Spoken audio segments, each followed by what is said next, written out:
Good morning. I'm Eric Reeser. It's day 17 of Winter Olympic competition. Team USA is second in the overall medal count with 27. Their 9 gold medals is second only to Norway, who leads with 16. USA women's hockey beat Canada 2-1 in overtime Thursday for their first Olympic gold in 8 years. The men's hockey semis are later today. Canada battles Finland this morning at 10:40. TSN is reporting that Canada captain Sidney Crosby is unlikely to play today after suffering a lower body injury in the quarterfinals. This afternoon at 3:10, the U.S. men's team has Slovakia. The gold medal game will be Sunday morning at 8:10. The closing ceremonies are Sunday afternoon. In the NBA last night, the Cavs improved to 4-0 with James Harden in the lineup. Harden had 16 points and 9 assists as Cleveland beat Brooklyn 112-84. And in college hoops, Ohio State looks for back-to-back wins for the first time in over a month. Buckeyes are at number 15 Michigan State Sunday at 1. OSU got their first ranked win this week. You can hear Sunday's Spat with Sparty right here on The Fan, Ohio sports destination. Your morning just got more interesting. Distilled and barrel-picked for your listening pleasure. Bo Bishop, a local sports media legend. What William T. Sherman was to the Union Army, he is to Northern College football. A husband, a father, and middling youth sports coach. He's friends with Central Ohio sporting royalty. I'm talking to Ohio State Athletic Director Ross Bjorken. Coach Day walking on with us right now. Good to see you, buddy. Good buddy Austin Ward. My good buddy Tim May, the Tim May Show. The great Doug Lesmerises joining us. Hi, everybody. Dom Tiberi here. Oh, Reese came in and he handed me papers. Yeah, and then it's a rundown. And then he said, "You see that button? That's the only button you need to worry about. Don't touch. There's 8,000 buttons in front of me." Oh, I didn't know what he was talking about. The one that says on. We blew the budget on this imaging, and only 2 guys answered our ad on Craigslist. Ryan Baker and Eric Reeser. Act accordingly. You're now listening to Bishop and Friends. Bishop and Friends is sponsored by Diamond Seller, your true jeweler for over 75 years. All right, let's do it live on a Friday edition of the program. Excuse me. You all right? I did not expect that. We were all warmed up. We did the program with the fellas this morning, and we're cruising along. I thought we would be clear and ready to go. I didn't know that I needed a throat clearing. Apparently, I did. Sometimes they sneak up with on you on a Friday. Ryan Dave on the Buckeye Cruise is some highlights of his conversation with Dom coming up at 9:30. Tim's coming up at 10:30. Of course, Doug at 11:30. What we learned this week coming up at 11 o'clock. I did something yesterday that I cannot tell you. It's one of 2 things. Number 1, a complete aberration, or number 2, I'm just old. It's one of the 2. Now, it could be a lethal combination of both. I'm not sure.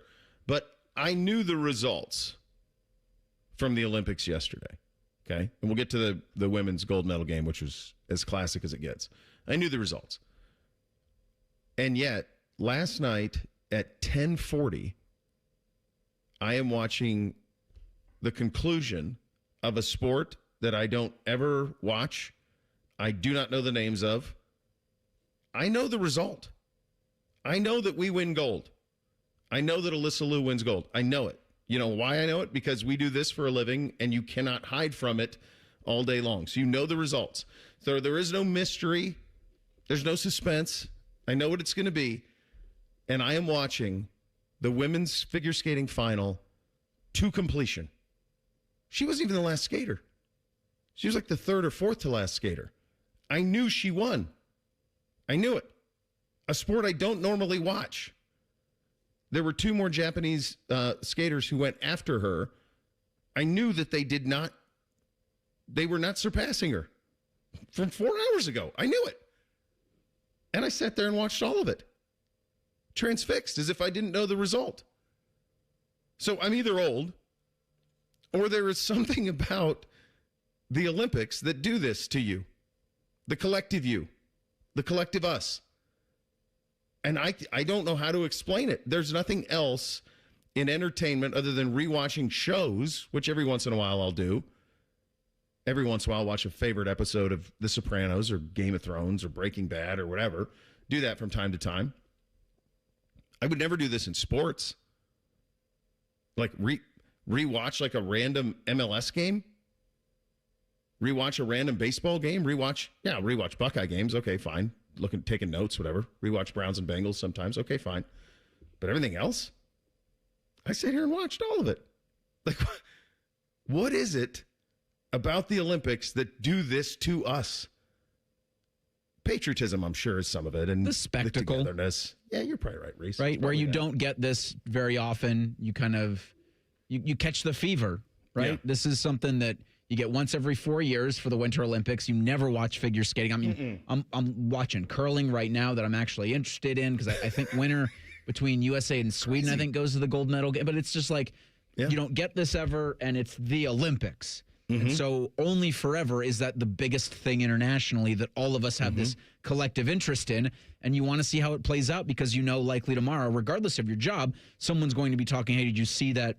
The gold medal figure skating. Did you see the women's hockey final? Did you see all of this? And it's like, yeah, I want to be a part of all that. I think, Bo, to your point, the patriotism has a lot of it for people. Like you don't have a rooting interest in a curling match or a figure skating competition, but it says Team USA on it, and you're all in. You want Team USA to win. If you're going to do it, be the best. Yeah. And I think there is something, too. Nobody ever watches figure skating except for every 4 years.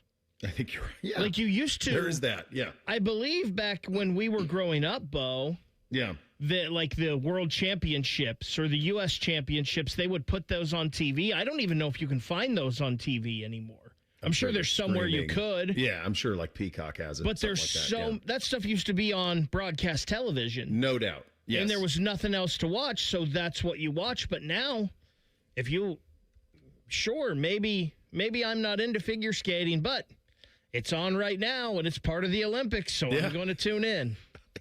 And I knew the result. It was just crazy. The women's gold medal final in hockey, that's a movie, is what that is. You're down 1-0. Under 3 minutes to go, approaching 2 minutes to go, you tie it, and then the game-winning goal is as cool a game-winning goal as you're going to see. I mean, you got a dangle in there. I mean, you got the image of the poor Canadian defenseman just face down on the ice, and the celebration for Morgan Keller in the background. That is an all-time image. All-time image. That is as clutch and as cool as you can win a gold ever. I mean, that is every bit, to me, the women's equivalent of the golden goal Sidney Crosby had in Vancouver against us. I mean, it's every bit of that. Now, I don't know how you script it better than it was for Team USA on the ice. No, and it's a better goal than what Sidney Crosby had. Probably. It's the greatest, I'm going to say one of the greatest goals in international hockey. Mostly because it's Team America that was doing it. I felt bad for 42 on Canada because there's almost nothing you can do in that, and you're so powerless. And then you watch the goal go in, and you see the jubilation from the fans, and you see the team pour out onto the ice, and a silver medal feels like you're relegated to watching and listening to the Star Spangled Banner, which is another cool thing about the Olympics.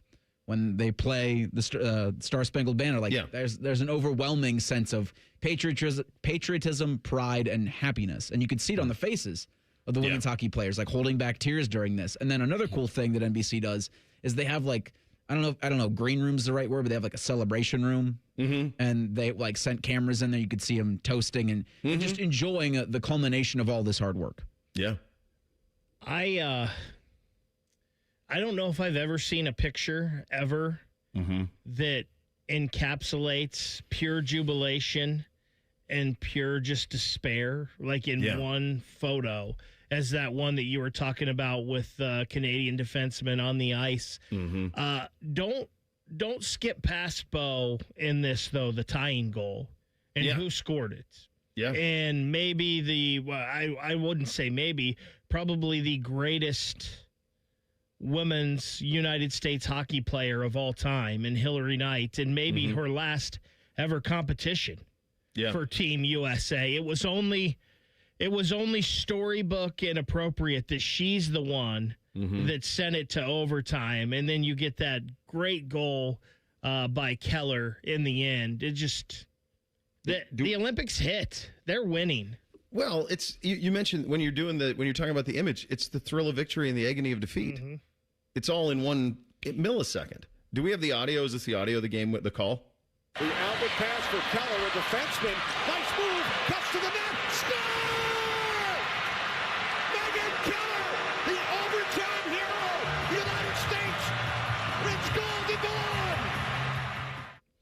Kenny Albert on that. Beautiful. Yeah, that's beautiful. Absolutely beautiful. 3 Buckeyes, one currently playing for USA in Joy Dunn, 2 former Ohio State players, Kayla Barnes and Hannah Bilka, 1 goal for the United States as well. So it's delivered in the biggest way possible. It does crazy things from a viewing habit that you don't normally do, but it's all delivering. Go ahead, Vic. By the way, how about backup goaltender Gwyneth Phillips, born and raised in Athens, Ohio? Come on. How does Athens, Ohio have a Heisman Trophy winner and a gold medalist? I don't know. Pretty wild. That's amazing. If Joe Burrow ever had a banner on Court Street, but Gwyneth Phillips has one right now. Yeah. Gosh, that's great. That's a great point. That's pretty good. Not 2 gold medals by that per capita. That's pretty tough to beat. I think you're probably right on that. Of course, there is one more big one that we are 1 game away from. We will get to that. As I mentioned, Ryan Day, Dom caught up with him on the Buckeye Cruise. We'll get to that coming up at 9:30. We're off and running on a Friday. Bishop and Friends right here on The Fan. We used to have a billboard with our host's face on it, but only ugly people work here now. You mama say you ugly, hey! The Fan, Ohio's sports destination. When you're hiring, have you ever felt like you're missing out on meeting truly great candidates for your roles?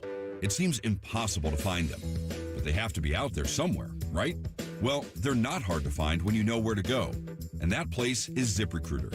And right now, you can try ZipRecruiter for free at ZipRecruiter.com/radio. ZipRecruiter helps 10 million people with their job search every day. And because these people are actively looking for jobs just like yours, it's easy to find the right person right away. In fact, 4 out of 5 employers who post on ZipRecruiter get a quality candidate within the first day. But if you're not using ZipRecruiter, you're missing out. So see what it's like when the impossible is easy. When you go to ZipRecruiter.com/radio right now to try ZipRecruiter for free. Once again, that's ZipRecruiter.com/radio. ZipRecruiter.com/radio. Never miss out on great candidates with ZipRecruiter. At Great Lakes Hyundai, the savings are so good. This tax season, save your refund. Get a 2026 Tucson or Santa Fe at 0% for 60 months and make no payments for 90 days. Columbus or Dublin or GLEXHyundai.com. See dealer for details. Offer ends through 2. Want big flavor and even bigger value? The new $9.99 value meal has arrived at Hothead Burritos. Get your choice of a customized, loaded little burrito or bowl with fresh chips and salsa plus a drink, all for just $9.99 today. Hothead Burritos. Get up and get you some. It's Timmy Hall here, stepping in for the common man. You see, he decided to go to Italy when his Germain spot was due. Must be nice. You know what else is nice? Germain's month-long President's Day sale at all the locations listed at GoGermain.com. This month, all qualified pre-owned vehicles come with a 3-month, 3,000-mile warranty. On top of the $1,000 price promise, no one will sell you a car for less. Nearly 4,000 vehicles, 30 brands, one website. You can only find the savings and that warranty at GoGermain.com. Hope you enjoyed your cured meats, common man. Call the folks at Buckeye, night or day. My toilet's clogged, backed up too. The sink is running slow. Water's backed up everywhere. Oh, please don't overflow. Clogged drain, no problem. It's 93 or free. I'll clear any drain or you don't pay with a 1-year guarantee. It's 93 or free. Guaranteed. Call 614-683-9911. Call the folks at Buckeye, night or day. Back in the day, if you wanted to listen to the Fan, you turned on the radio, and that was the end of the story. But now, oh baby, stream us live on the Fan app, TuneIn app, iHeart app, we're everywhere. The Fan, Ohio's streaming destination.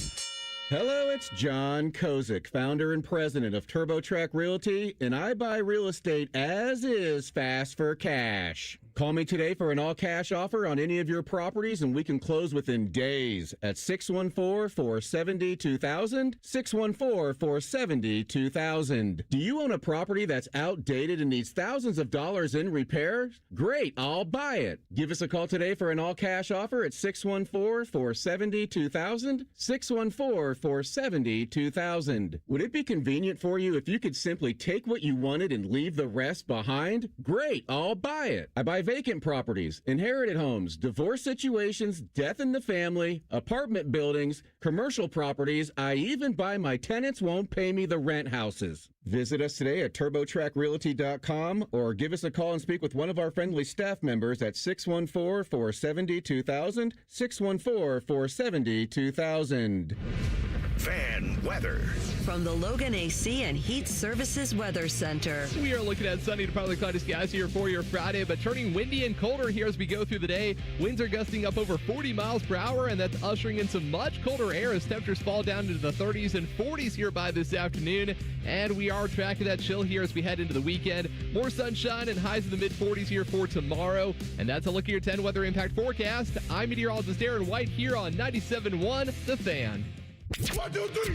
Here in The Fan is always football o'clock. Proud to be your home of the Buckeyes, Browns, and all the NFL games you can handle. The Fan. We'll read your emails on the air, but we won't tell you where to send them. Hey, we're not doing all the work for you. This is Bishop and Friends. You guys, you heard the weather forecast there. I do think that like the last week, and then we're nice through today, and then we get that little bit of a cool down Sunday is going to hit people like a ton of bricks. Like even Beamsy on the way to school day, he was like, "Wait a second, it's getting cold again." I thought we were to spring. No. Still February, bud. Still a while to go on that side of things. That's going to hit tough. But then we warm back up. We'll be warm again by the. I think the weekend. phrase is false spring. I think. That would be the technical term. So we're always hit with it. So yeah. It just was so grueling for like 2 months, and then you get this warm up, and then you're going to get hit in the face again with a little bit of a cold snap. Last week, hosting the show with Bob, I remember the morning of, so it's like 20 degrees, but it's sunny out. Yeah. And I'm taking the trash to the corner, and I'm like, this is pretty nice. And it's like, that's representative of just how bad we've had it this winter. Like 20 and sunny, I'm like, all right, we're good. Oh, the sun's out. There's a bright orb in the sky. Getting a beer on the porch. Heat. Yep. What a time to be alive. I'll tell you, if we can get there, Sunday morning's going to be a scene. If you can get there. It is, you've heard, like Porty talk about it yesterday when he was on with us, talk about it being like a Wimbledon final. To me, it'll be a little bit like maybe Tiger at the top of the leaderboard at the Open Championship, or within a couple of shots at the Open Championship back in the day. Like, wake up and you've got A++ television programming coming your way. We are 2 wins away. Team Canada plays first. They play at 10:40 against Finland in the semifinals. They had a skate this morning. Sid apparently was out there testing it, but I saw some reporting from Wyshynski that he was out there testing it, but it was a closed practice, so hard to know what exactly he could do or not do. Again, it's a pretty good luxury that Canada has that he's their third line setter. Are you rooting for Team Canada today? Yeah. Yep. Yeah. I want Canada, USA. I think I am too. Aren't you? Yeah. I'm rooting for Canada now, but maybe in the moment, say they're down, 2-1 to Finland going into the third. Yeah. Maybe I'm feeling a little Finnish. So I like Canada. I know that when we play them, I want to beat them, but I like the country. They're kind folk. They're not like playing the Soviets, like back in the day. Yeah. Like there's a villain. Yeah, I'm rooting for that game. Me too. You want that. You're here now. You want that gold medal game. I will say though that I have a pretty good friend that is from Finland. Okay. So he's going to be over the moon if they win this game. Like, Sweden's out. That's huge for him. He loves that already. May love that more than Finland beating Canada today, but he's going to be so excited. So if the Finns win, I'm going to be super happy for him. Is your friend's name Yarmo? No, it is not. Be a hell of an upset if they could pull it. If the Finns could pull it in that first game, and then we have Slovakia. We've got to be massive. My hunch on this would be, I mentioned this yesterday when we talked about it briefly. My hunch is that for both teams, the nerves drain out after you survive the overtimes. And I think, the one thing you have to do in a quarterfinal, and it's just human nature, you're going to clutch that stick pretty tight. You can see it happening, and you saw it happening with Canada. And then, as Bake mentioned yesterday, like watching Team USA felt a little bit like watching the Blue Jackets is what happened late in that game. But then to win it, I think you get the release, and now you get what you came here to do, which is win gold and have the opportunity to play Canada in the gold medal game. Certainly, it would be easier to play Finland. I mean, there's absolutely no doubt of that. But for Team USA, we haven't won gold in this thing since the Miracle on Ice. I mean, has it really been that long? Yeah. Yeah, 1980 was the last Olympic gold medal in hockey for the United States. We played in the gold medal final twice. Obviously lost to Canada on the Sid Golden Goal in Vancouver. Has it been twice that we've played for it? Canada's won it quite a bit, and they should, obviously. It's us losing in basketball type of a situation. Maybe not quite that bad. Well, I will say, I think this Finland-Canada game today is going to be great. I think it's going to be an all-timer because this Finland roster is loaded with NHL players, too. All of them play in the NHL. Yeah. They've got some pretty good defense. They've got a good goalie in UC Saros. I think this is going to be a classic. I think the Slovakia story has been good, and Yuri Slafkovsky has been awesome for them, and Dalibor Dvorsky, who is a top 10 pick in the draft for the St. Louis Blues, has played really well. But I just don't think Slovakia has the depth offensively to hang with the goaltending and the defense that Team USA has. So I think Team USA, I believe they win pretty easy. Like, I think Sweden was a tougher game for them than this one today. But I think that Finland-Canada game is going to be a doozy. So, I mean, I buy that. The last two times that we had, like, we had full Olympic rosters in 2014, didn't we? Yeah. So what was the year they skipped? The Korea one and then Beijing. They skipped the last two? Yes, correct. The NHL players did. So they were there from 2002 all the way through 2014. No, they wouldn't have been there in 2006. There's no chance that Italy won. Sweden. That makes sense. That was, Forsberg, right? In 2006? Yeah, that sounds right. Sweden always has a good team. And they had a Lundqvist, maybe? Yeah, Henrik Lund. I think that was... They actually just talked about this on the women's broadcast yesterday because Henrik Lundqvist was doing some TV for that. He was a rookie with the New York Rangers that year and led Sweden to gold. So, yeah, that's 2006. So here's the last couple of times. Obviously, the previous two, we didn't have NHL players. Canada wins in 2014 over Sweden 3-0. In 2010, that's the Golden Goal. Canada over the United States 3-2 in overtime. Sweden over Finland. We don't talk about blood feud. That's 2006. Canada over the United States in Salt Lake City 5-2. Czech Republic over Russia 1-0 in Nagano. So that's the way that it's kind of broken down with NHL players. So we've played for gold twice since the Miracle on Ice. We just haven't won it. Most people think this is going to be your best shot at it, of course, if you can get there. And I'm with Bake. It does feel like Team USA handles its business pretty good in that semifinal. And I think the pressure on Canada is insane. I think that's something that can eat you up, and you could see it. It would not surprise me at all if Finland got them today. And that's 10:40. That thing starts in a little more than an hour. Going to be interesting to see if Sid doesn't play. Yeah. Because in international play, you have to have a captain. So who will they elevate to that spot? McDavid, right? I don't believe Seems it'll like be it. McDavid. Really? I think they'll go Drew Doughty just for longevity, and he's been on Team Canada for so long, and this is probably his last one. McKinnon would be the other one, I would guess. Yeah, the McDavid thing, the only reason I say that is, reading like Pierre LeBrun and some of the hockey guys that we pay attention to from up there, it does seem like he is kind of becoming the face of Canadian hockey. Mm-hmm. This is it for Sid, obviously, and then he kind of has been that guy.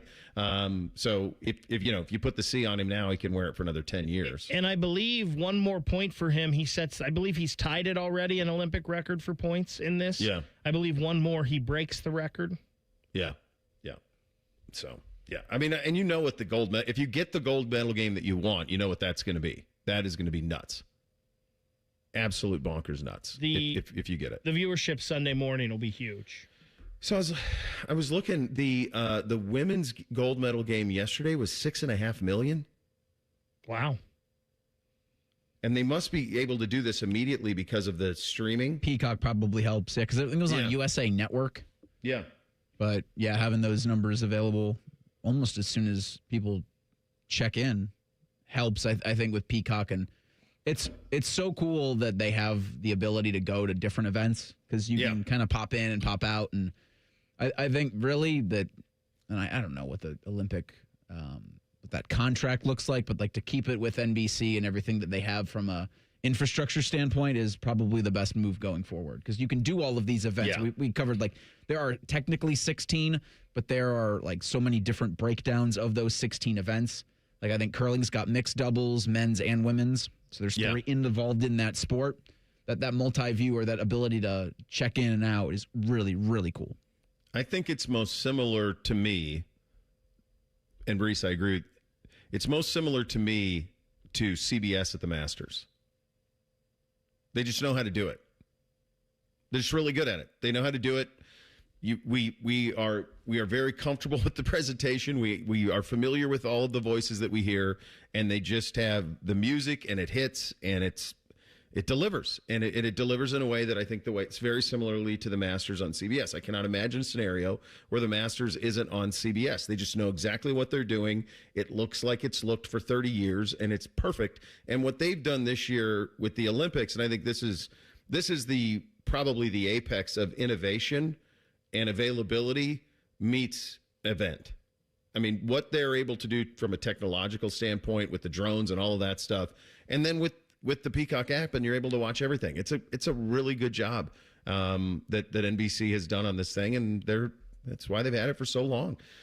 Buckeye Cruise underway in the Caribbean. Ryan Day, guess who caught up with him?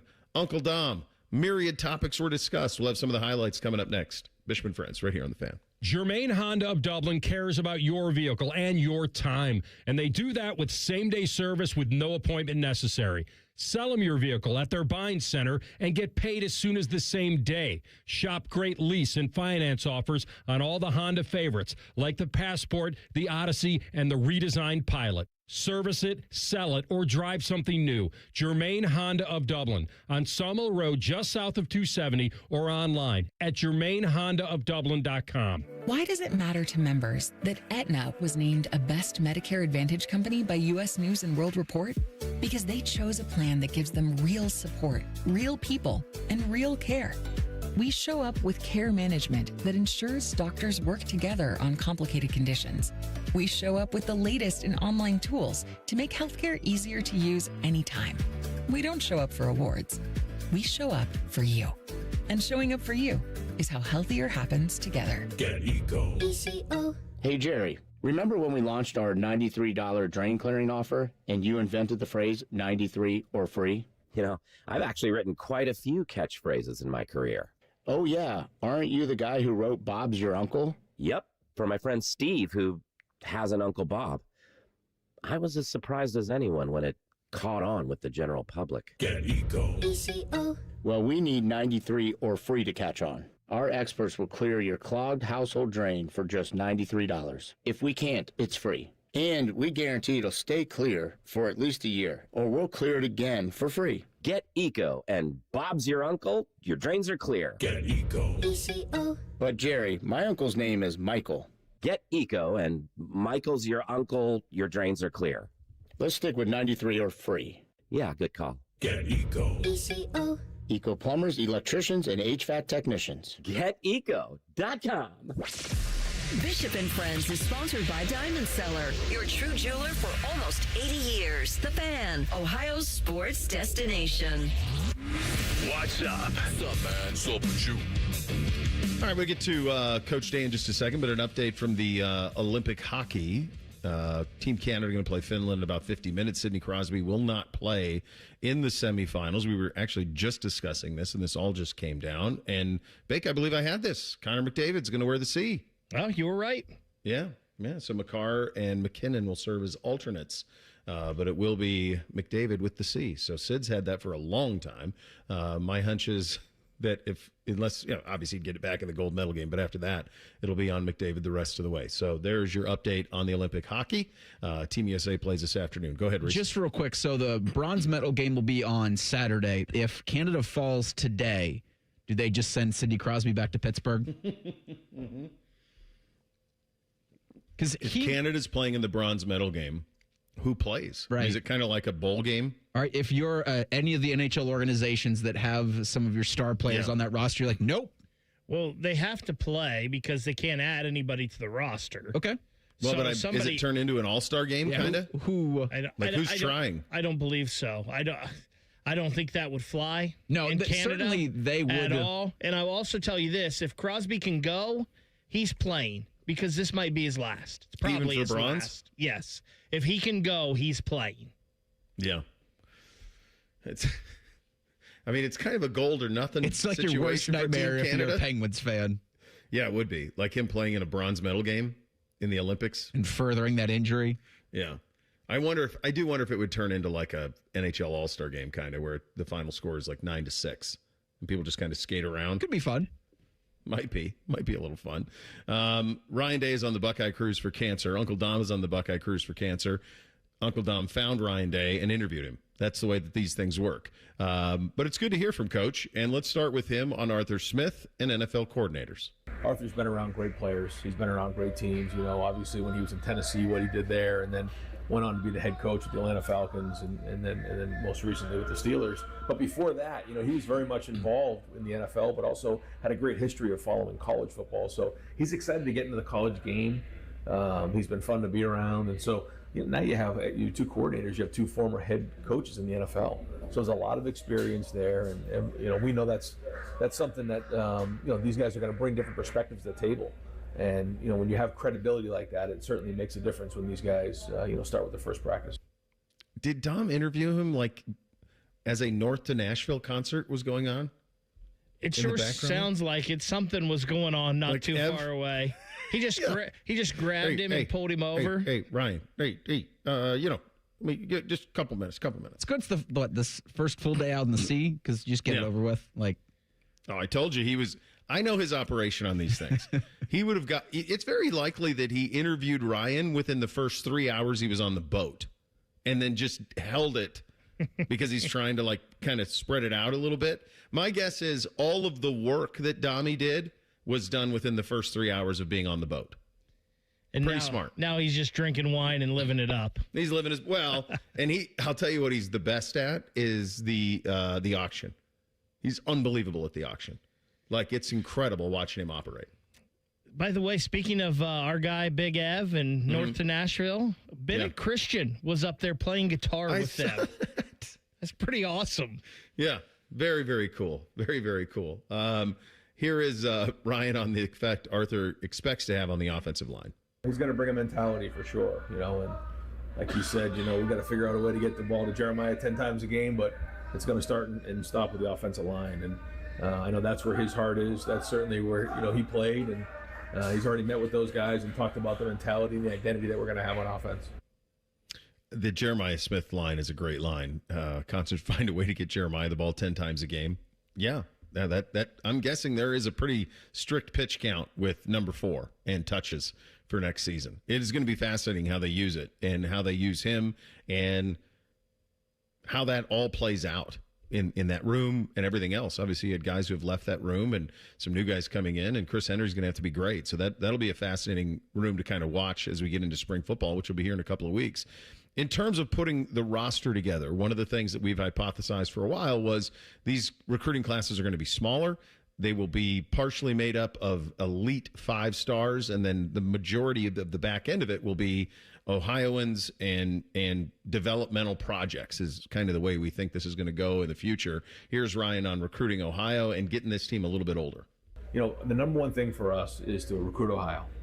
I think 55 guys on our team from Ohio. That's a big deal. We just signed more guys in this class, 12 guys, than we have in over 10 years from the state of Ohio. So that's important. And so we want to recruit guys, we want to develop guys, we want to retain guys. But we also need to be veteran when it comes to the end. So that playoff run, having some experience, having veteran guys is critical. So I think we address some of those needs. But, this spring, we're going to jump right into this thing. We know that we have to build an identity, and with 51 new guys, so a lot of work to do. That's a crazy number, 51 new guys. He basically laid it out the way that we kind of think this is going to go. When he talked about 12 Ohioans in this recruiting class, most they've had in over a decade. And he used the line, recruit Ohioans, develop. I mean, that's everything that we've talked about. And then he talked about getting older on the back end in the portal. So that's going to be their plan going forward. We were on the ball with that when we made those prognostications about 2 months ago after signing day. This is changing in real time. with how you're building a roster, and it's going to be a little bit different. And that's your head coach acknowledging it, I think, there in that answer. One of the things, obviously, they have a great many things going for them, but one of the things that they have going for them is the return of Julian Sayin at quarterback. Talked about Julian a little bit earlier in the week in terms of what we expect for him in year 2, but certainly that year of experience is going to help in a big way. Here's Ryan on a Signal caller. I said this before, not too many guys his age have been to New York City. And so, a lot of those guys, when you're a Heisman Trophy finalist or had the year that he had, at his age, usually, it's kind of, you learn things. I think he learned some things at the end of the year. So now you're going to have a more veteran guy who's played some football before, not going into these first few games, where it's just his first game. You think about his first start was at Texas, and you think about everything he did last year was for the first time. That's not going to be the case anymore. And you've seen our schedule, you've seen our road schedule and what we have next year, but it's certainly going to help having somebody that's been through it before and have some experience. There's a lot of layers to the Julian situation. Number one, how do he and Arthur Smith see the game? Because they're going to see it through each other's eyes a little bit. So what positions does Arthur put him in to take advantage of the things that Julian does best? I think that, and we talked about this earlier in the week, I think there's a little bit of a hangover nationally with Julian because of the perception of his play in the Indiana game and the Miami game. I don't think it's all on him, and far from it, but I think that those two defensive lines kind of wrecked things a little bit. And when that happened, the Ohio State offense didn't have really anywhere to shift and get out of trouble and get into another lane. And so I think that's something that kind of hangs over the end of the season. He was brilliant all season long, brilliant enough, obviously, to be certainly a Heisman finalist. If they beat Indiana, he wins the thing. I mean, that's probably the reality. We've seen with quarterbacks playing in the national championship game, both the winner and the runner-up all have their ups and downs throughout their college football careers. Like every single game that's been played over the last couple of seasons now as we get into the NIL and the transfer portal and teams going with the veteran quarterback out of the portal for one season. You didn't see it with Julian Sayin because he didn't have it during this first season as a starter. Like Carson Beck had played 50-plus games before he got into the playoff. Like Julian just had not. And so when you saw that adversity, it just happened to show itself at the worst possible times. National stage, undefeated Ohio State, undefeated Indiana, and then the first round of the college football playoff. So there wasn't just like you could hide this week 2 of a season, or like with Carson Beck when he threw 4 interceptions against Louisville. You hid that on the CW network. And you just you didn't see that. I mean, most of Julian's games were eyeballs of the country. Yeah, very good point. And you can't ignore the fact, as we've talked about this with the NFL, that this quarterback position is a position where you're not going to hit your highest level in your peak until you've played a lot of football. And seen a lot of snaps. And we talked about Julian, first time ever in a Big Ten championship game. First time ever in a college football playoff game. Yeah. His first game, they took on Texas. And, Bo, you've talked about this a lot. They really dumbed it down. They did. That first game. Yep. And that Texas team was obviously a team that wasn't probably ready right off the rip and got better as the season went on. So I don't know how, like Julian Sayin having the year he did this past year, that's only going to make everything easier for him in this offseason and dealing with everything. There's no quote-unquote quarterback competition this year he has to worry about. It's his job. He can just focus on going in there and being the starter and being a leader of this team and this offense. And I expect, depending on what Arthur Smith does with the run game, I expect huge numbers from Julian Sayin this year. Well, yeah, I think he had great numbers. I think we're all kind of there. I think one thing that is going to be really interesting, and you're not going to know the answer to this until you get into the season, and that's a long ways off, obviously, but I think what's going to be very interesting is as we get into next year, does it become apparent or obvious that next year is the last year? Or is it possible that he has 2 years left to start at Ohio State? Because you have to remember, in this day and age, I mean, he's probably in the $5-6 million range or somewhere around there in total compensation. Like, if he's not a projected first-round pick, why would you? What's the rush? What's the rush? Be developed, keep going, keep playing. Like, it's the same situation Arch Manning's going to be in after next year. He doesn't have to go. I mean, he could stay and play 2 more years at Texas. Certainly could. I'm guessing, though, I know where you're going. If Julian Sayin is coming back to Ohio State after this season did not go well for the Buckeyes. Maybe. Yeah, I don't know. I mean, I think that's fair, but I don't know how the NFL views him. Like, does the NFL view him as a number one pick? Is he a top 20 pick? I don't know that. I'll have a better idea on that next week, because everybody every Dane Brugler who scouted Cardell Tate scouted Julian Sayin. Yeah, it's true. So you're going to know next week at the Combine, and I'll ask around. I'll talk to all those folks, and I'll ask around and see where they kind of view him with a season left to play. And no one wants to rush him out the door, but I do think it's at least a possibility you have to consider that he could be a 3-year starter here. I don't know, man. Lenora Sellers is getting a lot of hype going into this season. I don't know if you've heard about South Carolina's signal caller, but I'll tell you a little story about all of that, and we'll get into the night in sports coming up next. Bishop and Friends right here on The Fan. We have so many local shows, I can't fit them in a 10-second promo.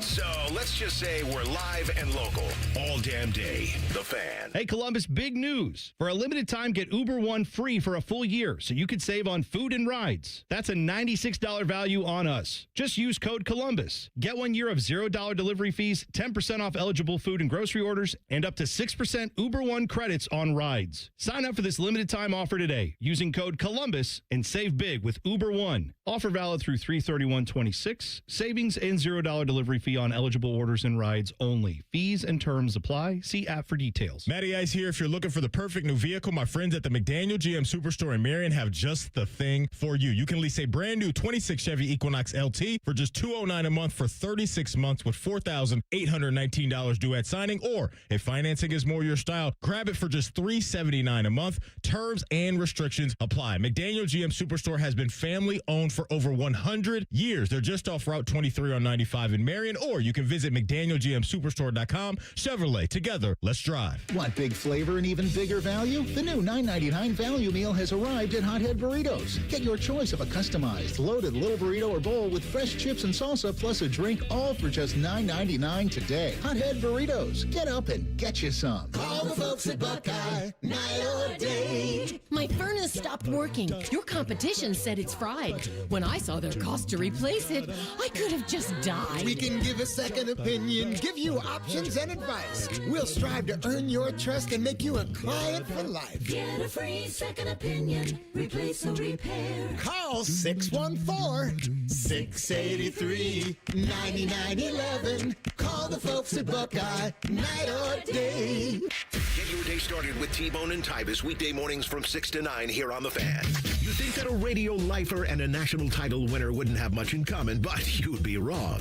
They're both girthy, they both love football, and they both get racially profiled for completely different reasons. It's like driving to work with your friends, except these friends give away tickets to things and talk to all the important people in town. Your actual friends are probably a bunch of losers. Well, anyway, listen to T-Bone and Tybus live on The Fan app, and wherever you get your podcasts. When it comes to trucks, dependability matters. At Germain Toyota, we know what it takes to earn your trust. Quality vehicles, straightforward pricing, and a team that puts you first. From the job site to the weekend, drive a truck built to go the distance. Germain Toyota on the corner of I-70 and Bryce Road. You still thinking job change in the new year? Yeah, I need something that's in high demand and more stable in this economy. IT? Yeah, cybersecurity, maybe even AI. That's what I did. Really? How? Went to My Computer Career. You don't need any prior experience, and you could start your new career in a matter of months. A lot of IT pros go to school there, too, to level up. Sweet. Are classes online or on campus? Both. Well, I'll check it out. Thanks. Make this your year. Take the free career evaluation now at mycomputercareer.edu, an elite CompTIA certification partner. Financial aid is available to those who qualify, including VA benefits. Can't get enough of your favorite fan content? Good news, we're on all the digitals. Follow 971 The Fan on X, Facebook, YouTube, The Talk, and Gram. Your digital home for endless shenanigans. The Fan. We ask parents who adopted teens to share their journey. Nathan has taught me to embrace the moment. Age-wise, I'm in my late 60s. I'm old enough to be his grandfather. Will he be embarrassed to acknowledge me as his dad? I think the most important thing we can do is let them know that they're safe, that they're valued and cared for and loved, and that they're important. I knew I wanted to be adopted by him because of how he taught me to be the person who I am today. And it's coming from a dad that didn't expect to become a dad, and I feel very proud to be his son. That was what he needed, and he was what I needed. Every day is full of new opportunities. That's what it's been about, realizing the simple things that it takes to make such a huge difference in these kids' lives. Learn about adopting a teen from foster care at adoptuskids.org. Brought to you by Adopt US Kids, the U.S. Department of Health and Human Services, and the Ad Council. Want to know anything about the Fans contest, how to win, or what's up for grabs? Check out 971thefan.com. The Fan, Ohio's sports destination. Connect with the show on X at 971BFS. Jump in our YouTube chat or just send a raven. You're listening to Bishop and Friends. All right, guys, you're going to want to pay attention to this. If you listen regularly, you know my friends at Diamond Solar already guarantee the best prices. That's the baseline. That's the walk in the door. Best prices, get them, walk in the door, don't worry about it. Their wedding weekend takes it to another level. February 27th and 28th, get preferred bridal pricing on select wedding and anniversary bands. Advantages up to 30% off, plus special no-interest financing on engagement rings. It is a rare chance to pair real value with the service and reputation that defined Diamond Cellar. When you get a box from Diamond Cellar, it just hits different. Discover Wedding Weekend, February 27th and 28th, Salmo Road, Easton Town Center. Tell them both sent you. They will take care of you on that. I assure you of that. You were talking about, we were talking about the quarterbacks and all of the stuff that goes with them. And it is so interesting. I go to the Combine next week in Indy, and we'll have some reports from over there on Tuesday and Wednesday, and check in where everybody's going and get a feel about where they think of the Buckeye guys and what they think of Julian. I think it's going to be really interesting, too. We were talking about the quarterbacks, Reese, and the thing that I remember vividly was leaving the Combine last year, going to the Combine last year and thinking Shedeur Sanders and Cam Ward are going to go 1-2 in some order, to leaving the Combine and knowing that Cam Ward was going number 1 overall and number 2 was a massive debate about what was going to happen with number 2. But it was also abundantly clear that Shedeur Sanders was not in the cards at number 1 overall, but you still thought he was going to be a first-round pick. But the reason that I'm bringing this up now is because of what you just said, Reese, because coming out of the Combine, all I heard was this isn't the year for the quarterbacks. It's not this year. It's next year. Next year, you got Drew Aller. Next year, you got Cade Klubnik. Next year, you got Lenora Sellers. Next year, you got Nussmeier. All of those guys were supposed to be in the mix at the top of the draft this year. This year was supposed to be the quarterback class. Well, what happened? Next year. Now it's next year. Now next year's the year we're going to pay attention to. Like, none of those guys are projected to go in the first 2 rounds that I just mentioned. None of them. And Lenora Sellers is back at South Carolina. The cliff notes here is nobody knows anything. The year before coming out of the Combine it was going to be Carson Beck and Shedeur Sanders playing for number 1 overall. Carson Beck played 2 more years of college football. Nobody knows anything. And it's funny that you're talking about this now, Bo, because obviously you're going to the Combine this week. But I saw this from Brad Crawford on 24/7 Sports last week. Yeah. The 2027 NFL Draft's first-round class will be one of the best ever. And he lists all these players: Jeremiah Smith, Dylan Stewart, Colin Simmons, Leonard Moore, Arch Manning, Dante Moore, Julian Sayin, Cam Coleman, and the list goes on there to some more. But it's like, are all these guys coming out? One. Right. You don't know. What's going to happen? You have no idea. And, yeah, you would have said, people were saying last year at this time, coming out of the Combine, that 2026 is the draft. Arch Manning's probably going to be in it. He's going to go number 1 overall. If he's in it, he'll go number 1 overall. People were talking about the Browns tanking for Arch Manning last year, leaving the draft.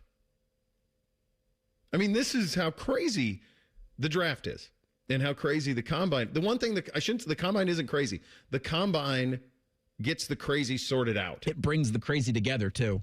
It brings it together, and then it's like a shaken dice. And then it rolls it out, and then, okay, there's our consensus.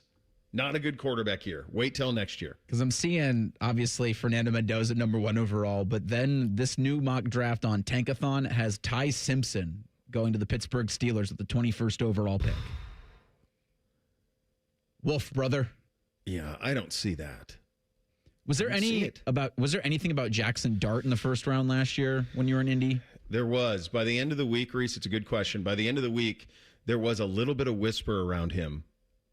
There was a little bit of whisper. There was whisper that Stefanski liked him. That was the first time that I heard a possibility that people like Dart more than Shedeur. That wasn't even in the conversation going to Indy last year. It wasn't even in. It was Cam and Shedeur at the top. Leaving Indy last year, it was, actually, there might be people who like Jackson Dart more than Shedeur. That's what changed. That's the type of thing that happens at the Combine. You have these preconceived notions of what it's going to be, and what's going to be incredibly fascinating this year at the Combine is what ends up being the groupthink on Caleb Downs. Dane Brugler, among others, say he's the best player in the draft. Having watched him for 2 years, every play, I think he might be right. But it's also a position that normally you don't draft high. I think the interesting thing there is I think we know the consensus on Caleb Downs, right? Yeah. Like almost everybody's saying he's the best safety prospect they've ever seen. He's the best player in this draft. Now, where he's going to get drafted, which is crazy to me. Like, I don't care where he plays. If he's the best player, you take him. And I get that the Raiders are going to go quarterback. I understand because you have to have a quarterback. Sure. But I don't know what the New York Jets are doing if they don't take him in number 2. That's crazy to me. The most recent no-brainer can't-miss safety was Kyle Hamilton. He's the most recent. He went 14 to Baltimore. My guess is there are several teams, 1 through 13, that would have liked to have had that back. Mm-hmm. Because he's an all-pro. And now you don't have to worry about it. And that's the thing with Downs. Like, it's hard for me to see a scenario where Caleb Downs isn't a plug-and-play in the right place all the time. I mean, to me, he's like what Eric Berry was coming out of Tennessee. Like that, just like no chance this misses. Sean Taylor, Ed Reed. Like no chance that I just see no scenario where he doesn't hit. None. Real quickly, boys were watching a little bit of the Cavs last night as they were convalescing. That thing was not competitive for 6 seconds. But it was fun. It's pretty fun when James Harden's on the break and he throws backwards alley-oops to Donovan Mitchell, who's trailing. They're going to be formidable in the postseason because his ability to run pick and roll is a problem, and they can do it with both bigs. Yep. And then Mitchell can do it with the other one. So basically, you're in a situation where you have an elite playmaker / scorer with the ball in their hands the entire game. There's not a lot of teams who can do that. There's certainly nobody in the East who can do that right now as long as Tatum's out. Yeah, that's the biggest thing is what they're able to do in the East. I mean, when they acquired James Harden, so they're 4-0. If you didn't pay any attention to a 112-84 win over the 15-39 Brooklyn Nets last night, which I can't blame you if you did. But Harden was 3rd in assists when he came over to Cleveland. They're 4-0. He had 9 last night. And that's, I think, for me, the biggest catalyst, right, is you're able to provide someone a running mate with Donovan Mitchell. And then when Donovan Mitchell takes a spell, then Harden can be ball dominant and still produce. Yeah, it's fun. You're talking me into it.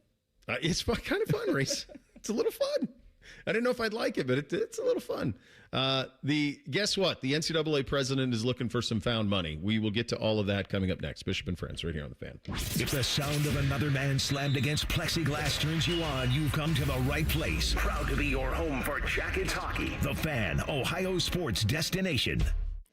Great Lakes Hyundai. The savings are so good. Great Lakes Hyundai wants you to save your refund this tax season with 90 days of no car payments and 0% financing on 26 Hyundai Santa Fe's and Tucsons for up to 60 months. No payments, 90 days, 0%. Keep your tax money in your pocket. Go now for the Hyundai Getaway Sales Event. Dublin or Columbus or glakeshyundai.com. With proof credit, some customers may not qualify. Interest accrues during no payment period. New Hyundais come equipped with owner assurance and America's best warranty. A 10-year, 100,000-mile powertrain coverage. Offer ends 3/2. I'm Ultima Morgan. Morgan & Morgan isn't just an injury firm. It's our family's life work. It's my husband. It's my sons. It's me. When we take a case, we see a family just like ours. $30 billion recovered is something I'm proud of. But what I'm really proud of are the families we stood beside. It's an honor to fight for you when you need our support the most. Morgan & Morgan, for the people and your family.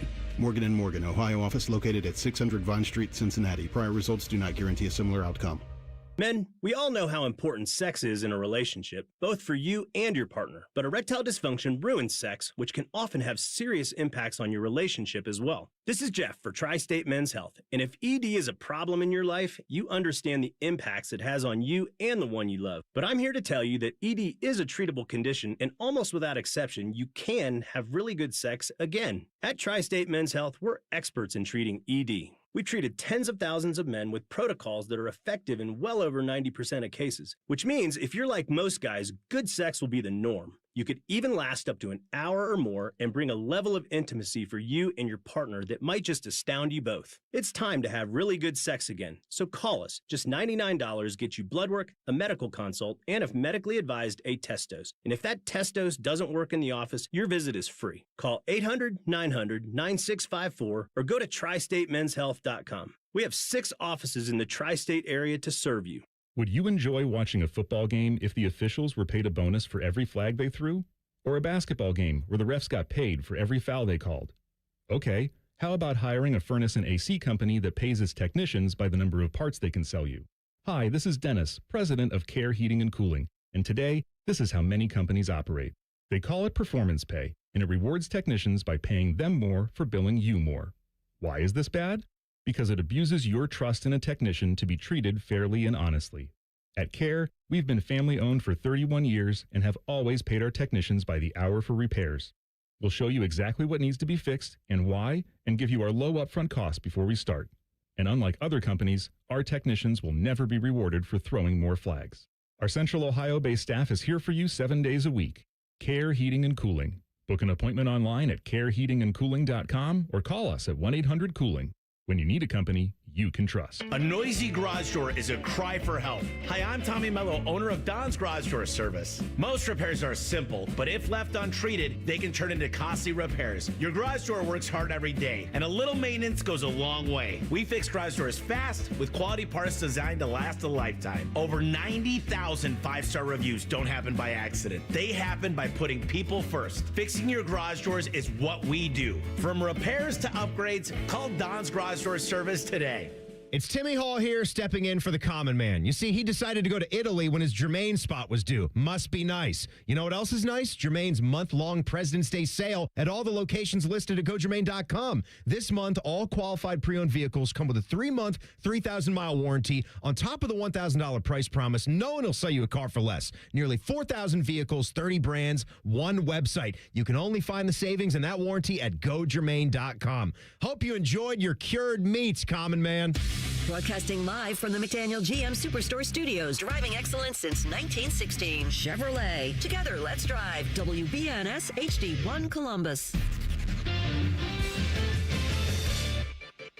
Good morning. I'm Eric Reese. Only 3 more days of competition remain in the Milan Cortina Winter Olympics. Men's hockey semifinals begin in about 40 minutes. Team Canada takes on Finland and will do so without team captain Sidney Crosby. He suffered a lower body injury earlier this week in their quarterfinal win over the Czech Republic. Connor McDavid's going to captain the Canadiens, who look to play in Sunday's gold medal game. The second semifinal is this afternoon at 3:10. Team USA battles Sweden. Team Norway leads the overall medal count with 36. Their 17 gold are a new Olympic record. The closing ceremony is going to be Sunday at 2 o'clock. In the NBA last night, the Cavs beat the Nets 112-84. James Harden led Cleveland with 16 points. Cavs are 4-0 with Harden in the lineup. They'll play at Charlotte on Friday. And in college hoops, Ohio State looks for back-to-back wins for the first time in over a month. Buckeyes are at number 15 Michigan State Sunday at 1. Hear pregame coverage at noon. Hear Ohio State men's basketball all season long on The Fan, Ohio's sports destination. Our top men are working on everything except this show. We have top men working on it right now. Who? Top men. You're listening to Bishop and Friends. All right, second hour on a Friday edition of the program. College basketball has been delivering pretty much every single night. It's I've said this before over the last month or so. Once the football kind of ended or slowed, it's the thing that I've gravitated to the most. It delivers on a most nightly night basis. This freshman class is just nuts. And you can understand why the NBA is tanking about it. Did you guys see, by the way, the story on kind of what Adam Silver is proposing in terms of curbing the tanking? It's almost like he was listening to this program. Lottery extended to include the play-in teams. Yeah. One of the proposals. Like, this is going to be a thing where you have in Utah an obvious tank job going on. They were even fined for it, $500,000 last week. They might be in a position in June to have a guy on their team with 2 All-Stars that has to just get in his car and drive 45 minutes north from Provo. Yeah. Oh, yeah. We got to do something about this. Yeah. I saw Gerd with this. Tony Gerdeman had a good one on this, and he said 1 ball for everybody who doesn't make the playoffs. Wouldn't that solve it too? Like totally random? Yeah. No incentive? No incentive. That's the biggest thing. There shouldn't be an incentive for this. Your odds should be the same as the play-in teams, and maybe, I think, lean towards the play-in teams because at least they're trying to be serious people. It's the unserious versus serious conversation where you have the massive problem that Mark Cuban had mentioned in terms of the fan experience at games, the television product kind of stinks because of load management, teams tanking. You fix that if you just put the focus on teams that, well, they're trying. They're really trying. They're just not quite there yet. If you can get them over the hump. I mean, there's some big markets that are involved in the play-in that have been involved in the play-in since the damn thing began. Like the Miami Heat have been play-in champions, if you want to award something for that. It's like they could maybe use a number 1 overall pick and continue to actually be serious in a good market. Weren't the Lakers playing like 2 years ago? Yeah. I think they were a play-in team. I mean, I think that does it. If you just do 1 lottery ball for everybody who's not in doesn't end up playing in the real tournament, the 1 through 8, and just lottery them all, 1 lottery ball each, I think that probably solves it. But the reason this is all being talked about is because how good this freshman class is. So it's not just DeBonsa, who you talk about. It's obviously Darren Peterson at Kansas, and it's Boozer down at Duke, and there's more. I mean, it's a really loaded class. Go ahead, Vic. I was going to say, and how about tomorrow? Yeah. Duke, Michigan, 1 versus 3 at this time of the year? So what is That's massive. This is one of those made-for-TV things? Guess so. Like, why are they playing this time of year, that non-conference matchup? That screams like a December. It's just rare. I mean, we just played Virginia last weekend, so to me it feels like it must be one of those made-for-TV things. It is, because they're not playing on either team's campus. It's exactly what it's not exactly what Ohio State did last week because it's not in Nashville, but yeah, it's the money grab, sexy non-conference thing. Okay. Capital One Arena in Washington, D.C. For Duke and Michigan. Okay. Yeah, I mean, be better on either on campus. That's the thing I don't understand about these. Why not just do a 2-year contract with whichever television network and whoever is the presenting sponsor of it and play 1 year in Durham and another year in Ann Arbor? Doesn't that do the same thing? What does the neutral court do? Where's the juice in that? That's the thing I don't get. It's that part. I love that you're playing the game, but I don't understand why you're allergic to environment or the wanting an environment. That part's weird. But as the case with all of this stuff, it always just comes back to the almighty dollar, and that's what these neutral site games are being played for. Our game in Nashville last week, this game that we just discussed going on tomorrow between Duke and Michigan, which is taking place in D.C. There's cash considerations involved. And when you are in a situation that college athletics are in, where you are now right out of the gates down $20 million, but probably more than that, because most of your big money boosters are also funding your NIL, and you got to make budget, man. You got to find a way to pay for all of this stuff. So one thing that the NCAA has been tasked with is go find us some money. And remember, the NCAA works for the universities. The NCAA works for the presidents, the athletic directors. They work for the universities. So whatever the NCAA is doing, it's not some independent entity that's acting on its own. They're representing the universities. And what the universities have said, marching orders to Charlie Baker and his lieutenants at the NCAA is, go find us some money. So Charlie Baker said, okay, I can do that. And this is happening in real time now. Yesterday, NCAA Senior Vice President Dan Gavitt told reporters participating in a mock selection committee exercise that talks on expanding the NCAA tournament field will be paused, with the resolution not coming until after the 2026 tournament. They're doing that because they don't want that to be the distraction heading into the tournament. So you do it right after it, then by the time we get to the next tournament, nobody pays any attention to it. Ross Dellinger, who's all over all of these things, it's been apparent lately that the NCAA's negotiations with CBS and Warner Brothers over expansion would not be resolved until at least earliest the Final Four. The NCAA is considering a 76-team event, 8 additional games, plus the first 4 dubbed the new opening round. So that is the way that they're going to try to organize this thing. Earlier that day, NCAA President Charlie Baker neglected to answer the expansion question. He did meet with 10 members of the media and said he'd prefer to see March Madness expand, saying, quote, I think there's some very good reasons to expand the tournament, so I'd like to see it expand. For now, we're still talking to various players in this one. You have to remember that some of the folks we're talking to are going through some pretty interesting corporate conversations of their own. And I think for us, we accept and acknowledge that, but we're still talking. He is referring to the Warner Brothers, Paramount, Netflix situation that's happening and trying to get all of those things kind of sorted out.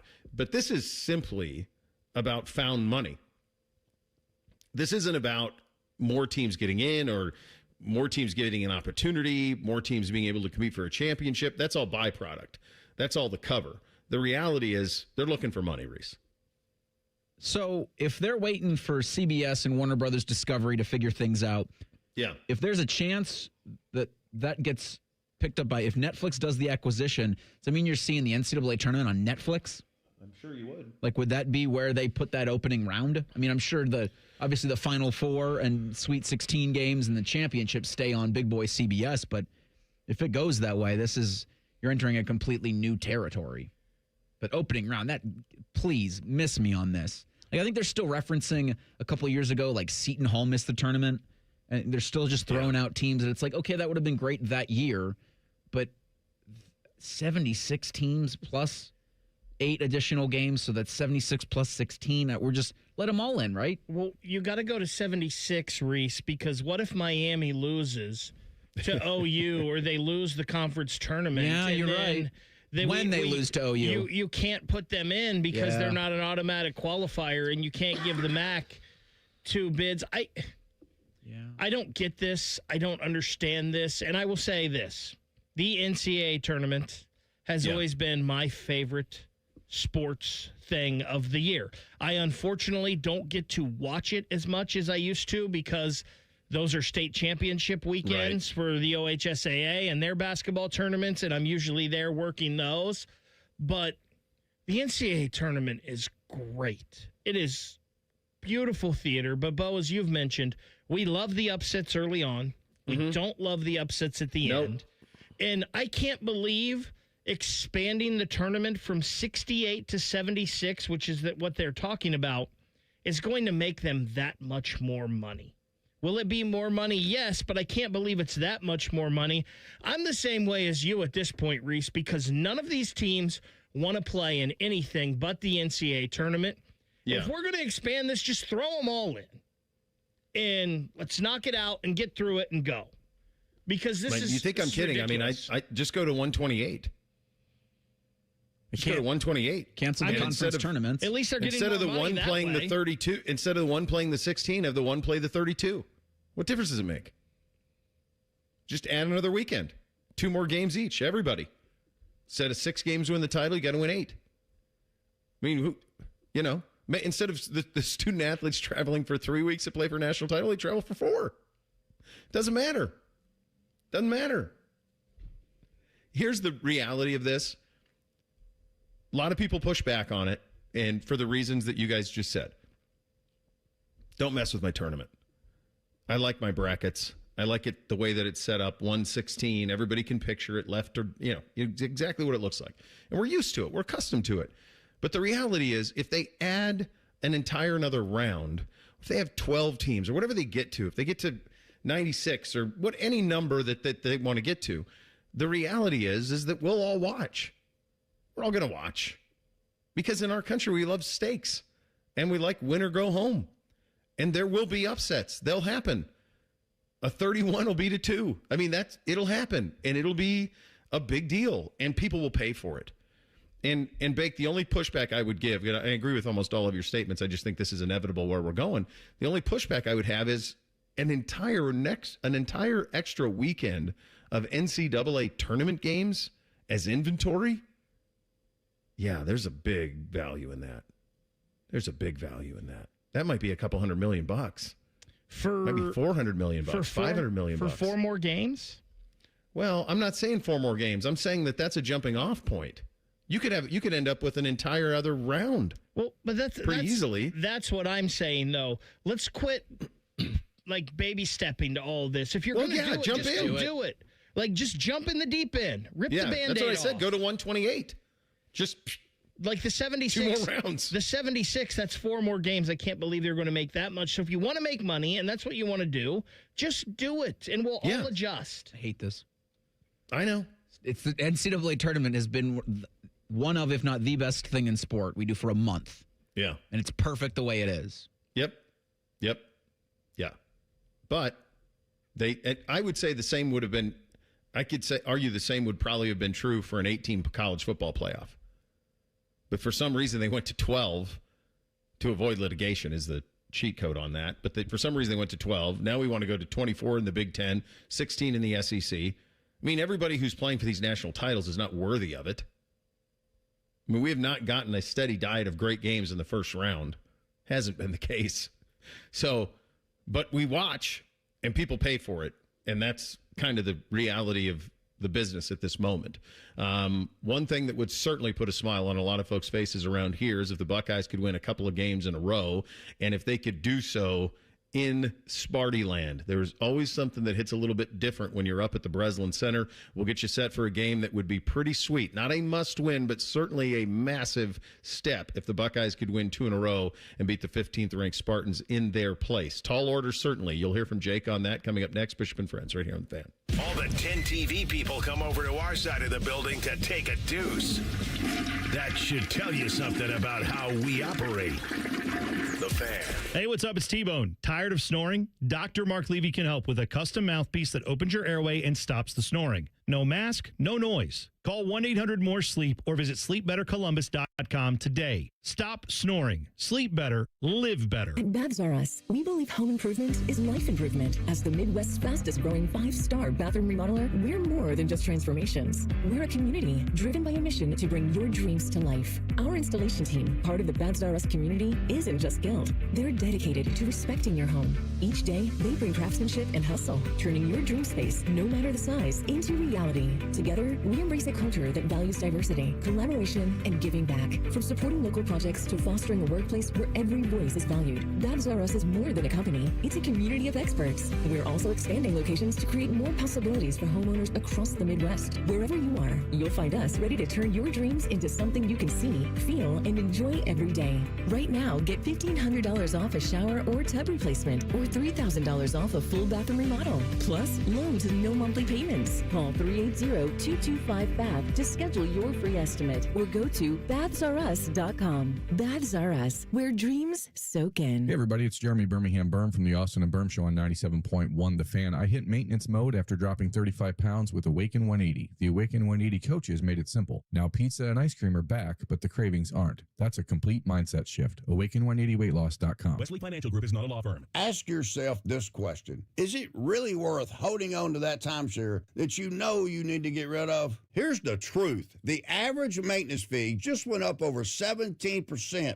That could have been 117%, and there's nothing you can do about it. When you buy a timeshare, you give them a blank check for annual maintenance and assessment fees. I'm Chuck McDowell, founder of Wesley Financial Group. For 15 years, I've helped over 50,000 families cancel their timeshare. Not sell it, not transfer it, cancel it. Did you buy a timeshare because they told you it was a great investment and your maintenance fees would never go up? That's a lie. Are you ready to get rid of your timeshare once and for all? Simply call us and I'll send you our timeshare exit kit that explains all your options for cancellation. Call Wesley now for your timeshare exit kit. 800-718-4040. That's 800-718-4040. 800-718-4040. Rockman and Ice. If I gave somebody my number and they called me, I'm out.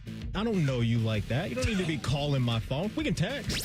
Rockman and Ice. Weekdays at noon. Sponsored by Pella Columbus. The Fan. Hey, it's T-Bone again. Listen up. Sleep apnea doesn't have to rule your nights. Dr. Mark Levy's been treating snoring and sleep apnea for over 15 years with proven results. And now he has an office in Marysville. Call 1-800-MORE-SLEEP or go to sleepbettercolumbus.com. Stop snoring, sleep better, live better.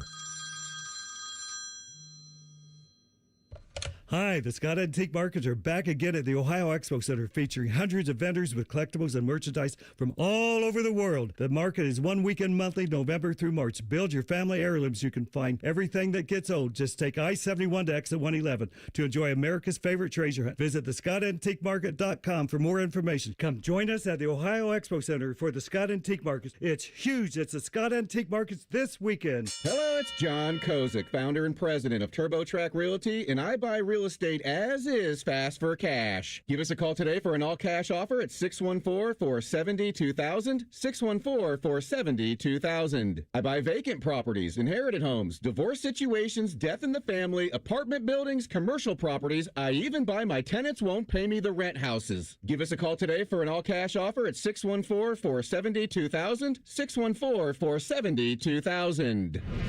Fan weather. From the Logan AC and Heat Services Weather Center. Sunny to partly cloudy skies in the forecast here for today, but it is going to be windy and colder as temperatures fall down into the 30s and 40s and winds gusting up over 40 miles per hour. Now the winds will calm down here for the weekend, but we are tracking more sunshine. Highs in the mid-40s here for tomorrow, but down to the 30s on Sunday. And that's a look at your 10 weather impact forecast. I'm meteorologist Aaron White here on 97.1 The Fan. If you haven't thought about Buckeye football today, I'm sorry to tell you that you're dead. Our condolences. You're home of the Buckeyes. The Fan. 10 feet tall and bulletproof isn't just a saying. It's a way of life. You're listening to Bishop and Friends. Indeed you are, and we are proudly brought to you and sponsored by our great friends at Diamond Seller, your true jeweler for almost 80 years. Buckeye basketball in East Lansing on Sunday. And a game that is not must win, certainly, but if you were to get the opportunity to go up there and win, it's one of those ones that would certainly be a rubber stamp on the resume and put you very much in the NCAA tournament field. It is a massive opportunity for the Buckeyes. It's something they haven't done in a while. The ability to win 2 straight games, something they haven't done in over a month. Here's Jake Diebler on the challenge of heading up north to East Lansing. Yeah, we focus on preparing well, and our focus is internal right now. Like, what do we need to do? What can we control? And how can we, do those things at the highest level? We're used to playing in big-time environments. That's life in the Big Ten. We know that place is going to be rocking this weekend. But, we're a good team, and we've shown an ability to play well on the road, but our focus is just right now having great prep work, getting ready for that. And that's the next one. That's the one we're focused on. And obviously it'll be a great environment. It was CBS, right? Yeah. I mean, I love weekend, February, CBS, like that, those games. This is what it's all about in college basketball. So we'll embrace the moment and make sure we're ready. This is he's one of us there, right? I mean, the 1 o'clock CBS, that's your Clark Kellogg, historically, Jim Nance, Clark Kellogg. Nance, I'm sure, is doing the golf, but that's now. But in the old days, that's kind of the one that you're looking at. Sometimes it'd be Greg Gumbel would do it. God rest in peace. But, there's some juice to those games, certainly. One thing that they're going to have to battle, and it's something that they're going to have to battle for the next 23 days, because Selection Sunday is 23 days from today, is every conversation that they have with the media is going to be about the tournament. And are you feeling good about where you're at or not? It's something Jake says they can't get caught up in. Yeah, I think this time of year, I've been around college basketball for a long time, so you're aware of, the importance of every game. I think you can get caught up in that stuff too much because at the end of the day, no one really knows, right, until this stuff plays out. So I want our guys focused on the task at hand. That's what we're doing as a staff. We got to prepare our guys as well as we possibly can to have a great practice and then, prepare as well as we possibly can to have a great game. And so with the way our schedule plays out and the reality of where we are, we got so many opportunities, and who knows how many you need, how many you don't. It eventually, at the end of the day, will matter. But if we're on an emotional roller coaster game to game, that's not the healthiest thing for us to perform at our best. Pop quiz. Can either of you tell me the year that Michigan State hired Tom Izzo, not to be the head coach, but to be on the staff of still legendary coach Judd Heathcote? Any guess on how the last time that a paycheck reached Tom Izzo that was not delivered by Michigan State? 94. I was thinking we're getting close to 40 years. So I was thinking it's like 1988. Can I interest you in 1983? Wow, even longer. So it's over 40 years. It's over 40 years. Tom Izzo was an assistant coach at Michigan State from 83 to 95. So, Reese, your read was right in terms of him being the head coach. He's been the head coach at Michigan State since 1995. That long.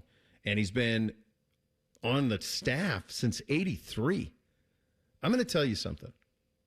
I've enjoyed every single interaction that I've ever had with Tom Izzo, which isn't much, but it used to be, every press availability. And on two separate occasions, I remember at Channel 10 going up to East Lansing to cover Ohio State, Michigan State. I remember going to cover those games because those games at the time were two top 10 teams. I mean, those are the Draymond Sullinger years, and those two teams were two teams who could go win a national title. And it's an awesome place to watch a basketball game. I don't think we'll ever see anything like Tom Izzo again. No. Ever.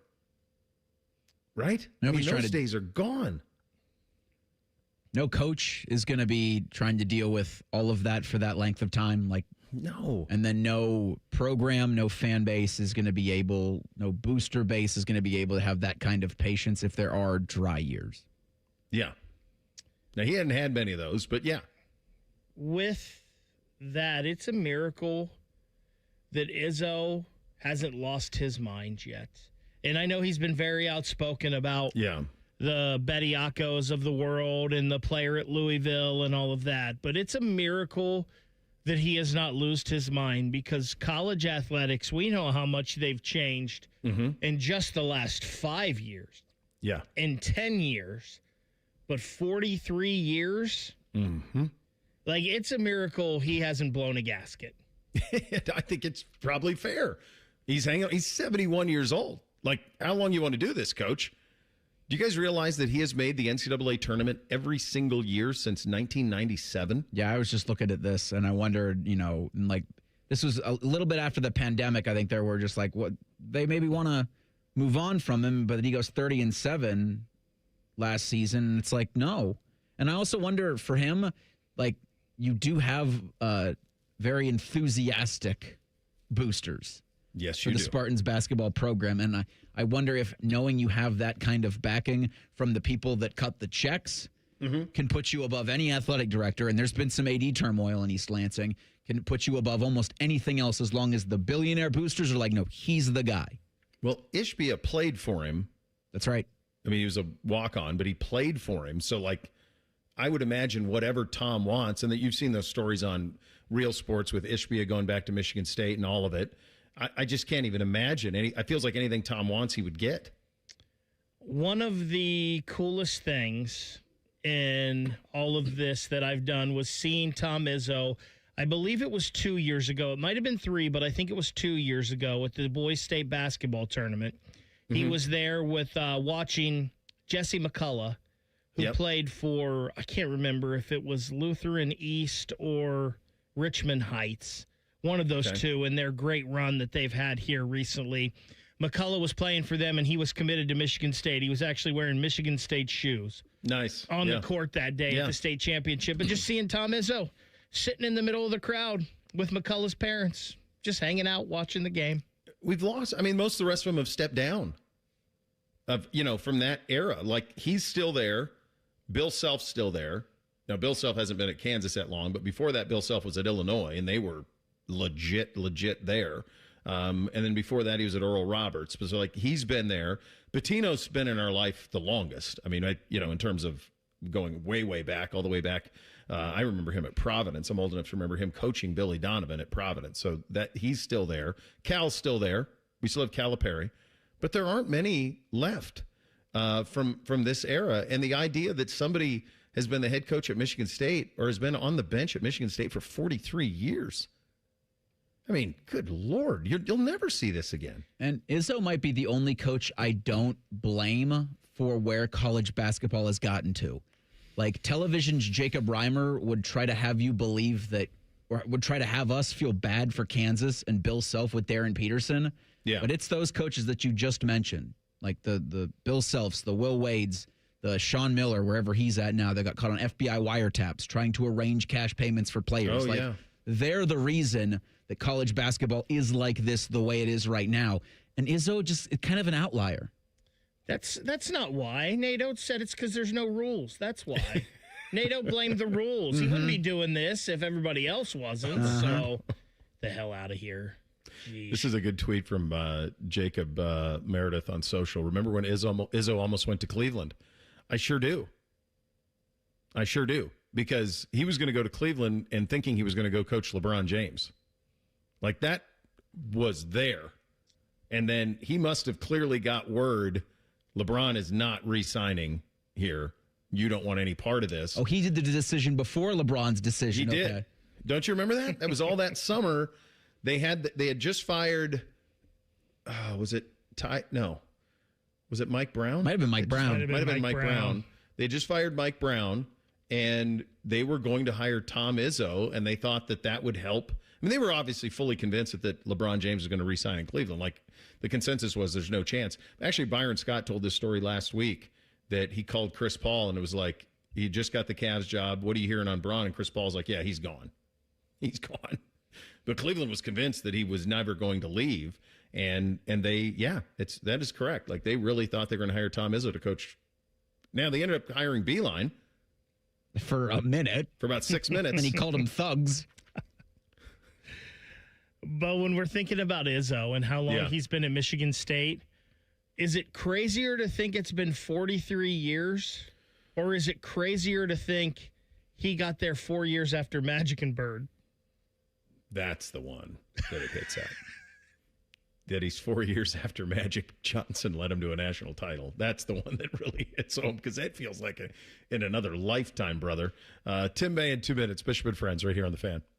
Career changers, including veterans and active duty service members. Your transition starts here. Go from GI to IT in a matter of months. Become a certified cyber warrior with training at My Computer Career. Cybersecurity specialists are in high demand, offering IT pros great opportunities and a rewarding lifestyle while protecting our people, liberty, and treasured institutions from cyber threats. Deploy your career in IT today at mycomputercareer.edu/CWP, an elite CompTIA certification partner. VA education benefits are available to those who qualify. It's Timmy Hall here, stepping in for the common man. You see, he decided to go to Italy when his Germain spot was due. Must be nice. You know what else is nice? Germain's month-long President's Day sale at all the locations listed at GoGermain.com. This month, all qualified pre-owned vehicles come with a 3-month, 3,000-mile warranty. On top of the $1,000 price promise, no one will sell you a car for less. Nearly 4,000 vehicles, 30 brands, one website. You can only find the savings and that warranty at GoGermain.com. Hope you enjoyed your cured meats, common man.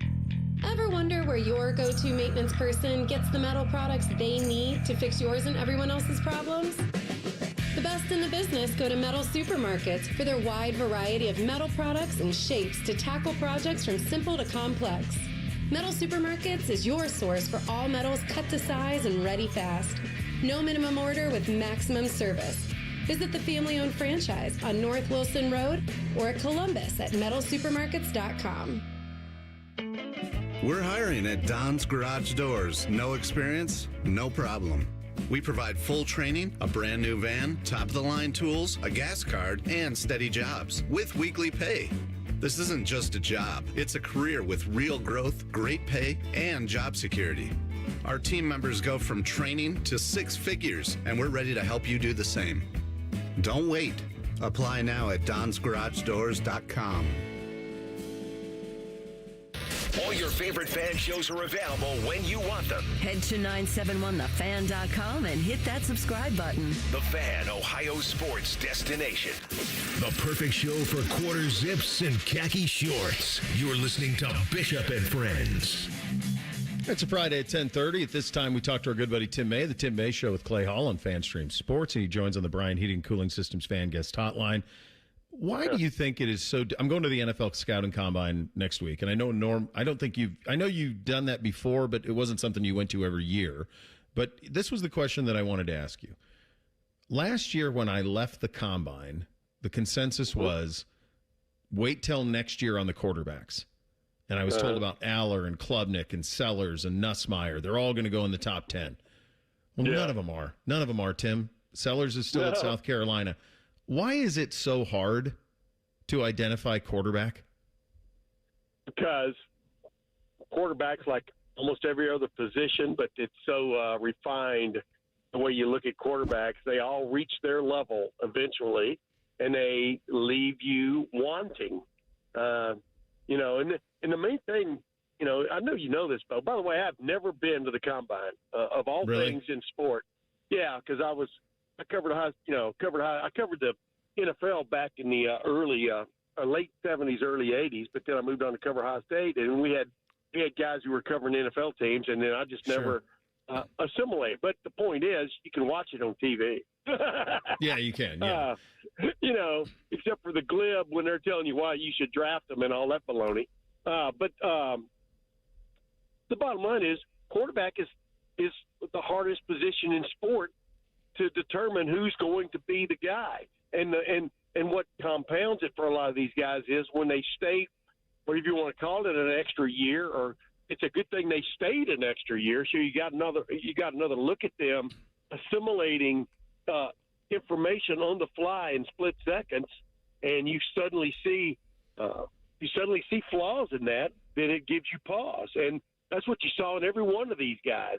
And the thing about it, for Lenore Sellers, for example, the confusion he must have been dealing with, mentally, but with everybody saying they needed a new offensive coordinator at South Carolina instead of Shula, and the reluctance by Shane Beamer, for example, to make that change when you could see the offense was underperforming for the most part. I got to watch them live, as you well know. I do, middle of the season against Alabama, and you're just kind of going, they were in spurts and fits, but then you start trying to analyze, well, wait a minute, is that the offense or is that the quarterback combo? So anyway, my point is the more data these guys, the more data even the guys who, I'm not talking about the actual NFL scouts and coaches, but the guys who, Daniel Jeremiah's and all these kind of guys, get on these guys, the more you understand that they're not everything you thought they were going to be. I mean, a great example was when Cardale Jones was going to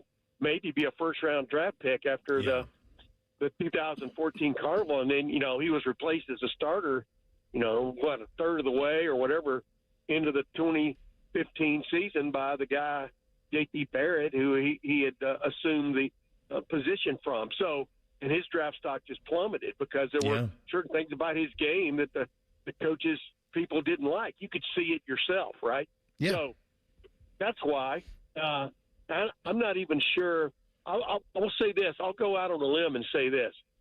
I think Julian Sayin, the way he throws a football, his accuracy, et cetera, puts him near, if not at the top of the list going into next year. And we'll be talking about him next year in this regard. But he's still got to go out and get things done this year. But like Carson Beck, where do we put Carson Beck now, right? Carson Beck was a can't miss 3 years ago. Absolutely. And now here he is. I don't even know if he's going to the combine. I'm sure he probably is. Yeah, I'm sure he's got to impress. But I don't know where his workout's going to be. But Carson Beck is a great example of the conundrum you go through judging quarterbacks because there is no pure science to it. 2 years, to your point, 2 years ago leading the combine, it was Shador or Carson Beck's going number one overall last year. Yeah. Coming out of his last season at Georgia. Shador went in the fifth round. Carson ended up playing another year at Miami. Just continues to exacerbate the point of how difficult this is. You brought up Julian. So I made this comment about 10 minutes ago in regard to quarterbacks. And the stay at school option is pretty dang good, Tim. Oh, hell You're talking about in some instances, depending on what you believe, $5-6 million for a starting quarterback at a big time place. There's no hurry. Like if you want to stick around and develop, you can. And I'll find out next week what the NFL thinks of Julian Sayin, because everybody who watched Carnell Tate is going to have an opinion on Julian Sayin, and they all watch Carnell Tate. So I'll get a good feel on how they view him. But I do think that he might be the last of these type of quarterbacks. These guys that you had developed in high school that start as redshirt freshmen and then potentially be a 3-year starter here if he wants to be, certainly could be. Yeah, absolutely. And it would behoove him. But you still have to move when the time is right. Though, Sure, of course. But you don't have to anymore. Right. Meanwhile, I've got a person in the middle of a road just trying to figure out where she wants to go, and almost ran over me in my pickup truck. It was going to be a fight to the finish. She just didn't know it. I would have bet on you. I'm going to bet on you in the pickup truck. My pickup truck's 18 years old and it's still running good, but course it is. thanks to Aero radiator. But no, you're exactly right. And here's the thing: a quarterback is always a roll of the dice. You know that. I mean, Ryan Leaf, Peyton Manning is one of the greatest examples ever about the guy that gets in a good situation. But I would say Peyton Manning rolled into the Windsor Palace. You know what I mean? When he got drafted with the Colts. But the bottom line is, it's how do you the next step? Nobody knows how you're going to handle the complexity of NFL defenses, thinking on the fly while you've got these big time paid only to do this, which is go hit the quarterback hard and sack him. Guys coming after you. No one has invented a machine or a gizmo that can measure how you're going to handle that, the decisions you're going to make. I mean, I wouldn't say, you may disagree with me, just based on the way he talks and conversations all these many decades, I wouldn't say Dan Marino was going to be Einstein, right? No, I think that's fair. Dan Marino could handle what was in front of him about as well as anybody about where the defense rolled. It's not as complex, but final analysis. You do so many things with 11 guys. On right? defense. Yeah, right. Yeah. Tom Brady was not the greatest arm in the world, nowhere near fast enough, but he could play that mind game, man, and it is a mind game. And like I'm saying, you can't judge that until a guy actually gets in that arena. It's like fighter pilots. They can train on a T-38 and move up the ladder, but then finally, you're flying an F-35, and now what you got to do when this thing will turn faster than a gun car? How you going to handle all this and keep up with the avionics and the screen, the high display screen in front of you of where to shoot that missile? I mean, that's literally what it comes down to is assimilation.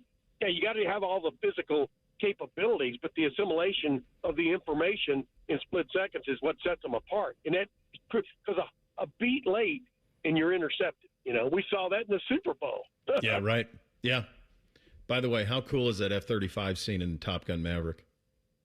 Yeah, it's pretty good. I mean, I'm glad they stuck with the F-18s, but they did sneak the F-35 in there on some shots. I'm still an F-22 Raptor guy myself. I mean that with the vector thrusting and everything. I mean, some of these things these planes can do. The average person couldn't even imagine how these things can turn. It's crazy, but that's a good analogy for another day, I'm sure. Let me get you this. I wanted your view on the Trinidad Chambliss case. So he's going to get that sixth year. The NCAA is not going to win it. It's going to open up the floodgates for a lot more of these. Aguilar, there will be others.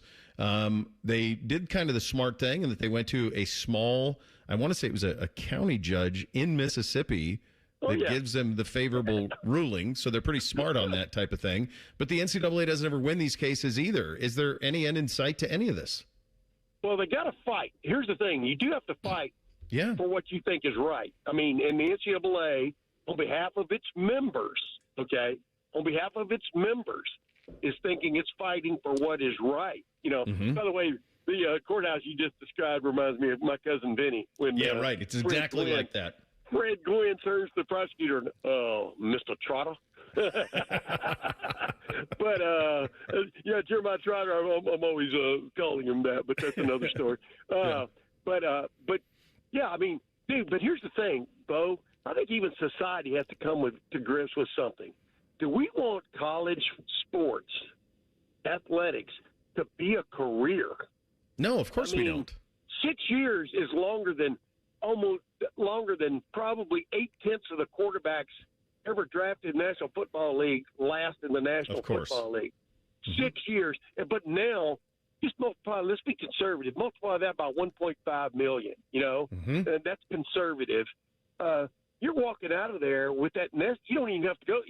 he's one of those guys that's playing football. Well, originally, get you to school and get you a full ride scholarship. Now to get you millions of dollars.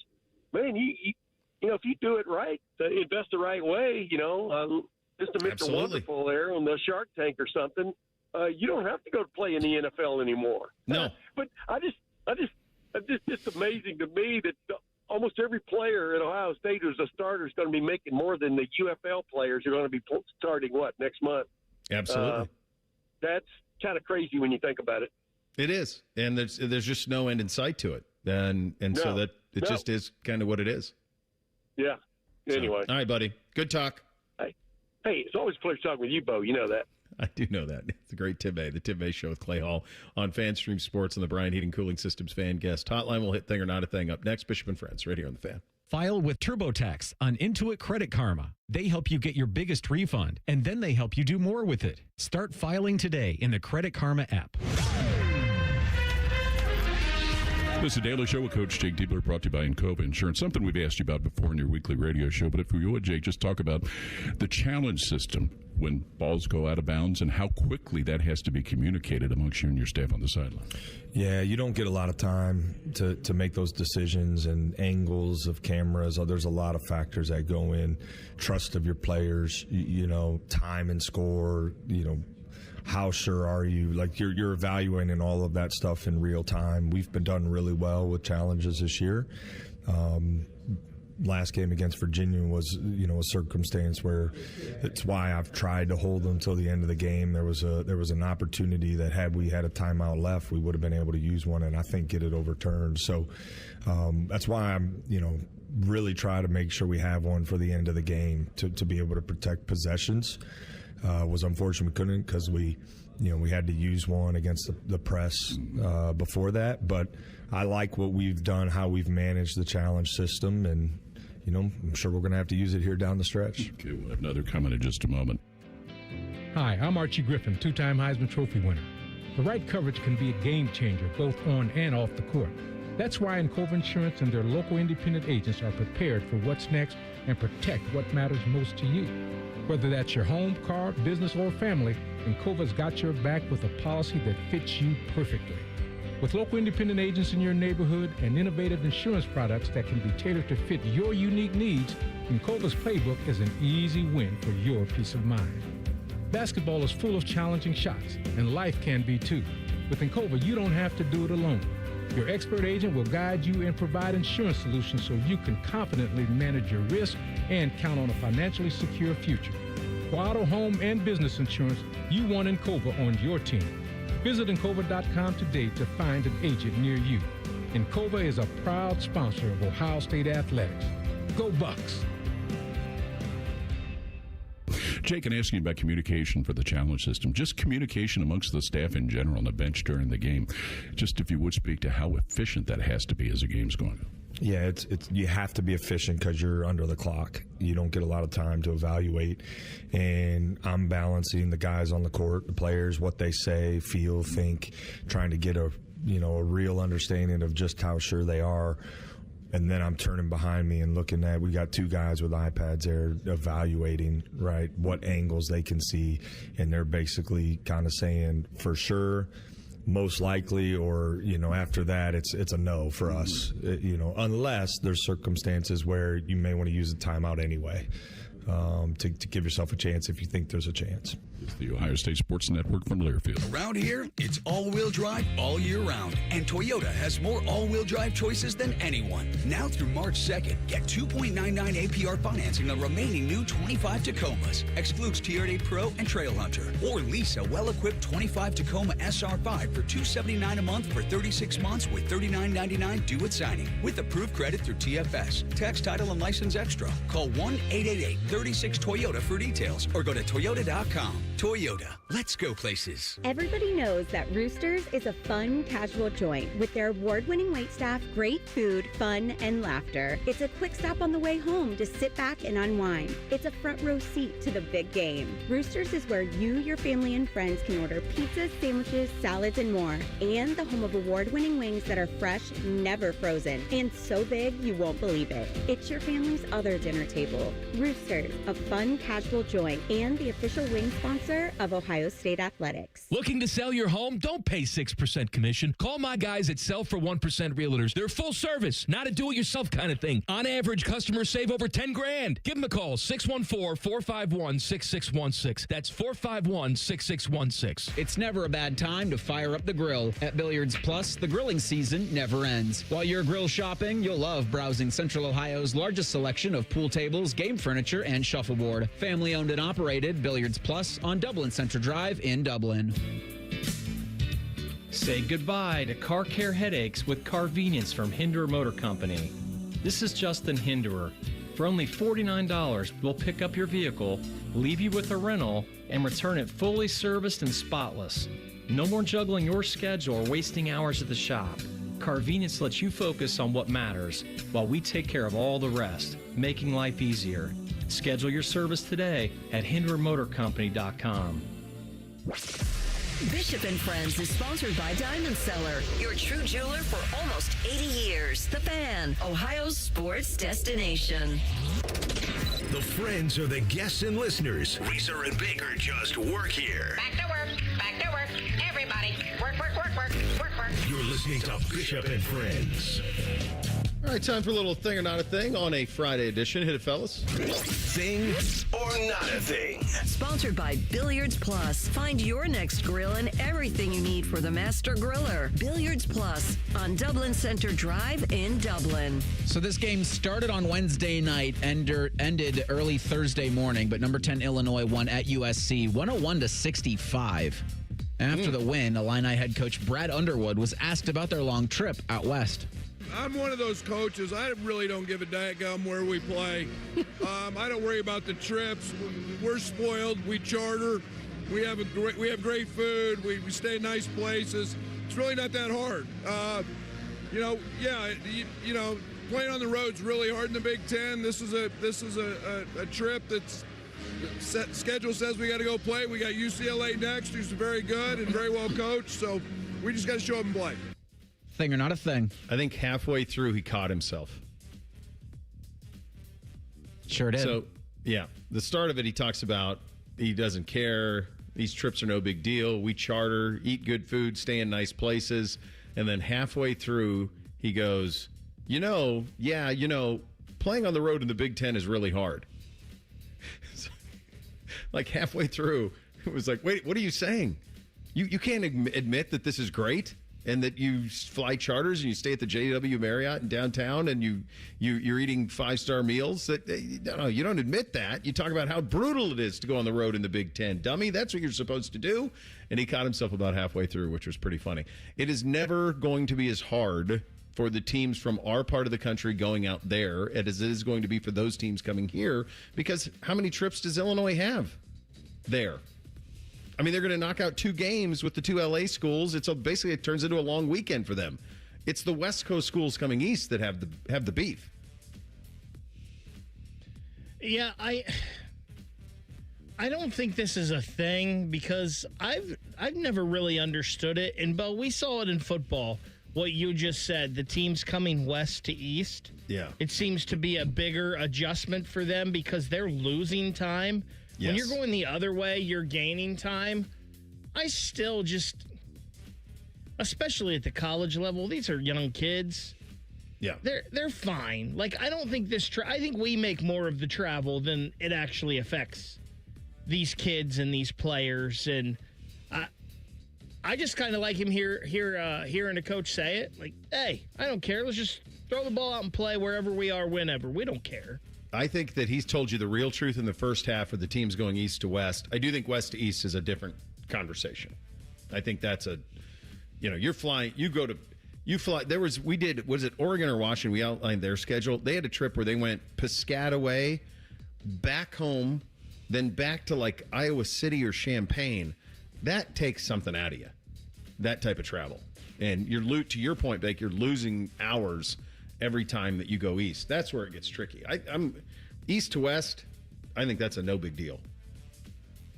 This just in probably about 20 minutes ago from Pete Thamel. Per an ESPN source, Curt Cignetti has agreed to a new deal at Indiana that pushes his annual salary up to $13.2 million. The deal will go through 2033.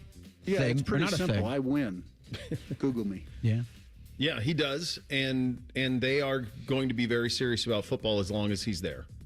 And this is just an example of it. They were really smart. They got ahead of this after year one with him. I think they gave him a new contract after year one. Now they made him the highest paid coach in college football, seems like, if that number that you just said hits right. I think it is. It makes sense. He just won the national title at Indiana. I think it's probably not a thing because it's the most no-brainer thing of all time, but they're not going anywhere either. I mean, this is a smart thing for Indiana, right? You had to do this. This guy's the hottest coach in college football right now. He did it this past year at a higher level than anyone has. I do think it's a little interesting that he's still a tick behind Kirby Smart. Surprised they didn't just go ahead and make him the highest, but he does have free beer for life from Bloomington Brewery. So, I mean, he's winning there. Yeah, and you look at the state of the program for both. Yeah. You're saying Kirby's 13.3. I mean, again, it's totally what he's worth if this is to be believed with Curt Cignetti's bump in pay. Last week, we played audio of former President Barack Obama saying about aliens, quote, "They're real, but I haven't seen them. They're not being kept at Area 51. There's no underground facility unless there's this enormous conspiracy and they hid it from the President of the United States," end quote. Well, current President Donald Trump was asked about those comments aboard Air Force One. Well, I don't know if they're real or not. I can tell you he gave classified information. He's not supposed to be doing that. He made a big mistake. He took it out of classified information. No, I don't have an opinion on it. I never talk about it. A lot of people do. A lot of people believe it. Do you believe it, Peter? Well, if the president can declassify anything that he wants to, so if you want to make an announcement. I may get him out of trouble by declassifying. We know illegal aliens are real. Yeah, illegal. Only illegals.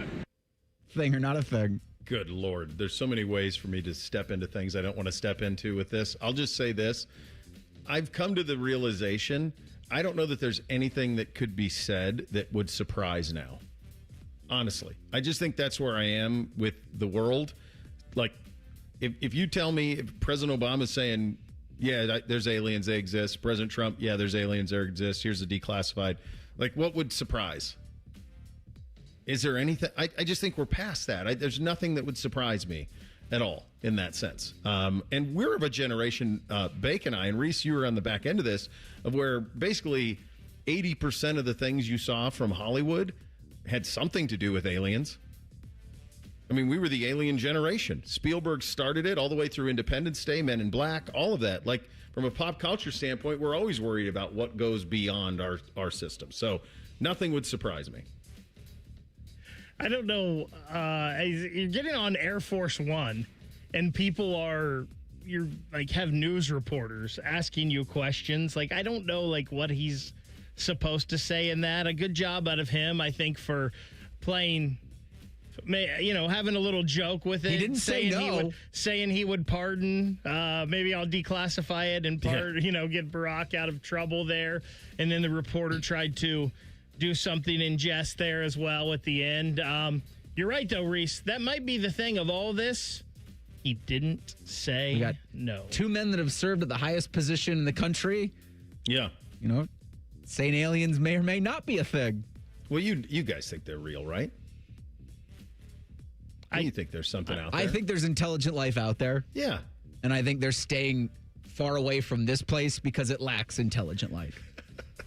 I'm pretty sure I just about believe anything nowadays with all the things we've seen in our life. Nothing's out of the realm of possibility at this point. I mean, come on. We used to have to go to Blockbuster to rent movies, for God's sakes. Now we just order them on our TVs. It's so easy. Final hour of the week coming up next. We kick it off with what we learned. Bishop and Friends right here on The Fan. All the Ohio State conversation you can handle. The Buckeye Show. Weeknights at 6. Your Ohio State flagship station. The Fan. Getting cold feet? Call Care Heating and Cooling and we'll fix your furnace fast. Call 1-800-COOLING. Listen to Financially Fit Radio with Corey Sickles this Saturday morning at 9 on 1460 AM, covering topics like what you need to know about annuities and how to stay healthy and enjoy retirement. Financially Fit Radio this Saturday morning at 9 on 1460 AM. Listen up, basketball fans. You won't want to miss this. Right now, new Bet365 customers bet $5 and get $150 in bonus bets, win or lose. So you could turn that $150 into something bigger when you bet on player points, rebounds, triple doubles. $150 in bonus bets when new customers bet $5. I know where I'm going to bet from now on. Download the app today and see why it's never ordinary at Bet365. Gambling problem? Call 1-800-GAMBLER. 21 plus only. Must be physically located in Ohio. T&Cs apply. In-app only.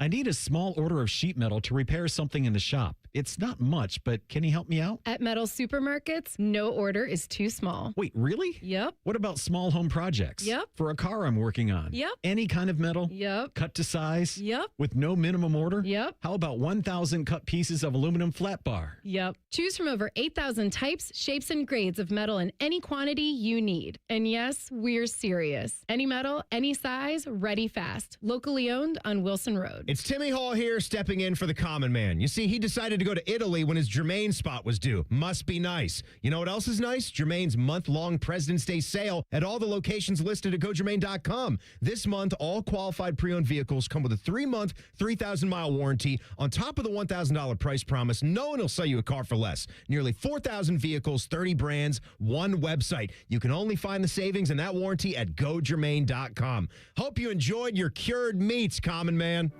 Why does it matter to members that Aetna was named a Best Medicare Advantage company by U.S. News & World Report? Because they chose a plan that gives them real support, real people, and real care. We show up on calls with members and doctors' offices when needed. We show up with access to convenient care options and coverage that fits everyday life. We don't show up for awards. We show up for you. And showing up for you is how healthier happens together. Enjoy more ways to save at Kroger, like low prices in every aisle. And you can clip and save more with digital coupons in the Kroger app. Plus, you can earn fuel points to save up to $1 per gallon at the pump. So it's always easy to save big. Kroger, fresh for everyone. Savings may vary by state. Fuel restrictions apply. See site for details. Right now, 3-pound packages of 80% lean Kroger brand ground beef are only $4.99 a pound with your car. Kroger, fresh for everyone. I'm John Morgan of Morgan & Morgan. My best advice to you when hiring a lawyer for your injury case is simple. If you know court personnel, ask them who they'd hire. They know. If you know an insurance adjuster, ask them. They know. And then ask them about us. Ask them about Morgan & Morgan. They know. I look forward to talking to you soon. There's only one Morgan & Morgan, America's largest injury law firm for the people. Injured? Dial pound law. Morgan & Morgan, Ohio office located at 600 Vine Street, Cincinnati. Prior results do not guarantee a similar outcome. I love Right Pack Credit Union because they're solution driven. I feel valued as a member. They're focused on the latest technology and the personal connections. Experience benefits that go beyond banking with Right Pack Credit Union. Just ask our actual members. I definitely recommend Right Pack to all my family and friends as a credit union of choice. Visit one of our Columbus area Right Pack Credit Union member centers near you. Based on individual members' experiences, results may vary. Broadcasting live from the McDaniel GM Superstore Studios, driving excellence since 1916. Chevrolet. Together, let's drive. WBNS HD1 Columbus. Good morning. I'm Eric Reeser. It's day 17 of the Winter Olympics. 2 more full days remain in the Milan Cortina Games. This morning, Switzerland beat Team USA in women's curling semifinals. The U.S. pair will play Canada for the bronze on Saturday. Men's hockey semifinals are underway with Canada and Finland. It's scoreless midway through the first. Connor McDavid serving as Canada's team captain as Sidney Crosby was ruled out with an upper body injury. This afternoon at 3:10, the U.S. men's hockey team plays Slovakia in the other semi. In college football, Indiana's made Curt Cignetti the second highest paid coach in the country with a new deal that keeps Cignetti in Bloomington through 2033 at $13.2 million per. Georgia's Kirby Smart's at $13.3. And in college hoops, number 23 Miami of Ohio looks to go 27-0, hosting Bowling Green tonight at 8:30. This update is sponsored by BMI Federal Credit Union, voted best local credit union for the last 8 years by CBUS Top Picks. Visit bmifcu.org to learn more. When General Sherman marched through Georgia, he was listening to this show. Use your skills for good, young warrior. This is Bishop and Friends. All right, final hour of the week. We kick it off with what we learned this week. Hit it, fellas.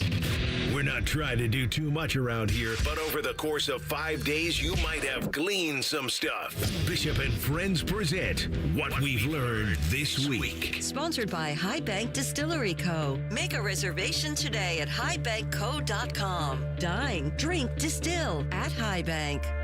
I think from a non-sports perspective, what I learned this week, I learned in transit back from California on Tuesday, and that was that the airlines will do a new thing. And this was revolutionary to me, that they will actually take time off your estimated departure. So I told the story on Wednesday. We were initially by 9 a.m. delayed an hour of what was supposed to be our takeoff time. By the time we left the airport, we ended up only being delayed about 30 minutes. And I'd never seen them do that before, where they set out a target. You're not leaving until 1:56. You were supposed to leave at 12:56. Now it's 1:56. Actually, we're going to be able to do this at 1:32. I've never seen that before. That's a game changer. Because in the old days, when I would see an hour delay, then I'm not getting to the airport until an hour in front of that. Well, now I have to reconsider everything in terms of late departures, that there's a new way of doing it. I'm not opposed to it, but it's something that I needed to know. So it's a good job out of American. Got us here on time. Everybody wins. But at the same time, I'd never seen that before. So non-sports, that was my biggest thing I learned this week. In the sports world, then it comes down to the fact that when it comes to the Olympics, even when I know the result, I can get sucked in. And I did last night, watching women's figure skating final. I knew that Alyssa Liu had won gold. I knew it, knew the results. And I sat up there and I'm watching until 12:45, watching her do it. And that's not something I do for anything else. Sports that I know the result of, I don't watch in tape delay. But there's something about the patriotism, the stage, the production, all of it, Mike Tirico's voice, whatever it is, it all works. And I sat through it all last night, and by the looks of the ratings at the Olympics, so are all of you. Yeah, it was Joshua Perry and John Fanta that brought me around to NBC Sports. Like, they've always been good for Sunday Night Football, but that's about it. Like, that's really all I can stomach. But those two on their studio show, they're really that whole college football team. And then having to watch, Ohio State in some games. And I'm okay with the Peacock. And they do a great job with the Olympics. And it's not such a difficult thing as other streamers have made trying to watch multiple sports at once is. Yeah. So I kind of learned this week that Peacock's doing it for me. I've always had Peacock, so it never bothered me, I guess, on there. And it definitely doesn't bother me nearly as much as John Fanta does. But I guess you're anti-Fanta? I can't stand He's John like Fanta. sports golden retriever energy. Like, I loved Chris Farley and Mick Foley, and that's what this guy is to me. He's like a knockoff of them trying to be a sports guy. So yeah, I'm not a Fanta guy. He's a Cleveland guy, isn't he? He is St. Ignatius. Yeah. Kid. But yeah, I'm not a fan of Fanta. But hey, that's why Baskin Robbins makes 31 flavors. The Olympics have been awesome. And I knew I would get sucked into the hockey, but I did not realize that I would be as I have been. It's great in the background. Mm-hmm. It's great paying attention to. I've enjoyed almost every part of it. Yeah, that's. I said this earlier in the show. I think that NBC has the Olympics figured out the way that CBS has the Masters figured out. They just know what to do. They know how to tell the stories. Even the stuff last night, I get a little annoyed sometimes with having to take a commercial after every skater. But look, you got to pay bills. I understand it. But at the same time, even last night, it's the way that it is produced with the notion of, it was interesting, like Tirico basically on the hockey acknowledged the result. On the women's figure skating, he did not, because they were showing it in tape delay. So he didn't acknowledge the result in the women's figure skating, but he acknowledged the result in the hockey. They showed like the national anthem and they did all of that from the women's hockey final. So that in that one, they acknowledged that it was already done and had been played. And on the figure skating, they hadn't. And so there's their production. They really crush it. They do a very nice job with all of the things that are happening there. I will say this. I don't understand why right now they don't have the hockey on TV. Maybe they're just trying to get more people to the Peacock, but I'm guessing you've already went there if you're into the Olympics and all of this. So supposedly they're joining the hockey at 11:50 on USA. Really? Yeah, they're finishing up the curling right now over on USA Network. That's interesting. They got speed skating, I believe, right now. Speed skating's on NBC. Yeah. Well, is the USA game on? Yes, or is that's on Big Boy NBC at 3:10. Okay. Oh, gosh, what a collision in the hockey just now. Holy cow. Are you watching that instead of working? I'm doing both. Multitasking. Good job out of you. It's still scoreless, right? I've just got the game cast up. It is scoreless, and I believe it was Sam Bennett just plowed into UC Soros, and Finland is not happy about that, obviously. What's it? Tom Wilson will fight somebody, but which never happens. Won't he not? Were they trying before the Olympics to not let their, like, you couldn't fight in the Olympics before? You're not. You get kicked out. You get kicked out. You get kicked out immediatly. Yeah. So was he bounced? Tom Wilson. He was at the end of that game, but they decided it was not worth a suspension. Although, wait a minute, what are we doing? Although Team France booted their guy personally for the rest of the Olympics. Pulled a Mick Cronin? Oh, yeah. They said no more. They kicked him out of the rest of the Olympic tournament. Yeah, I do, not to Mick Cronin necessarily, because that guy's a bum, but for Bill Self this week, where you had their game earlier against Oklahoma State, Darren Peterson has 20 points in 18 minutes, subs himself out early in the second half, and that's it. That's all you hear from him. And then afterwards, Bill Self's like, well, that one surprised me. And it's like, I'm getting the sense from the Stephen A. Smiths of the world, the television superstar Jacob Reimer, that, like, are we supposed to feel bad for Kansas? Are we supposed to is there supposed to be sympathy toward what Kansas is having to deal with Darren Peterson? Because they're winning a ton of games. And at no point am I ever going to say, man, that really stinks for Bill Self and Kansas basketball. I think that, and we've been talking about this for about a month. And it'll continue for a month. Yeah. Beamsy loves Kansas, and we're going to the game against Kansas State at the end of the year. So I've been watching and I've been aware of Darren Peterson since he was a freshman in high school. So I've been watching the situation closely. I picked up on it in December that it was happening. We started talking about it in early January. And I think do we have the audio from the Self answer? We do. Let's play it. We've had it more than a couple of times. And I didn't anticipate that tonight at all. I thought he was good to go. But obviously we only got 18 minutes out of him. And that's disappointing because he could have had a really big night.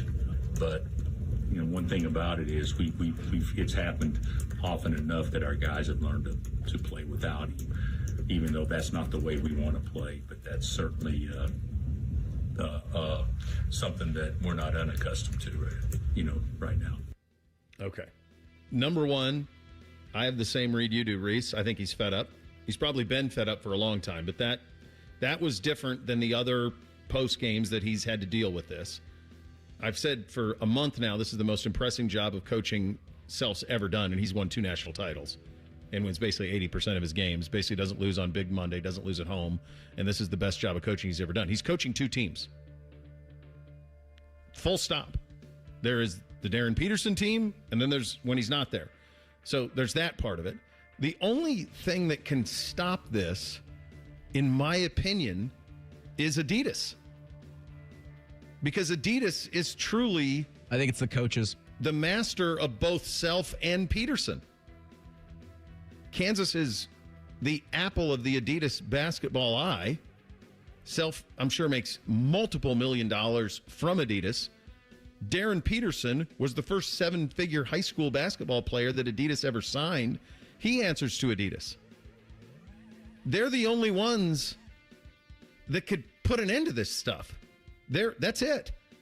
Like, I don't think Self can cross Adidas. I think he's probably big enough to. Yes. He might be big enough to, but that's a big master. It is. And I do think for all of these coaches, especially the ones that were caught on FBI wiretap over the past 20, 25 years, they've been getting into business more and more with the sorts of third uncles and agents and apparel reps or AAU general managers, or however this whole thing goes, as early as it's gotten in the past couple of years, where they've gotten themselves into this situation, and they're the only ones that can get themselves out. There is no NCAA coming to save you. There's no College Sports Commission, certainly the federal government. Bill Self and other coaches of his ilk, the John Calipari's, the Rick Pitino's for however many years, they need to get together and say, we're not getting into business with these people anymore. And by the people, I mean the agents and the apparel third parties. Not necessarily the Adidas and the Kansas, but the guys that are the Adidas and the Nikes, but they're kind of intermediaries on the AAU circuit. You don't get into business with them because that's what this produces with Darren Peterson. I wonder if, because Darren Peterson's the only one doing this. DeBance's not doing this. Boozer's not doing this. We've talked about how great this freshman class is in college basketball.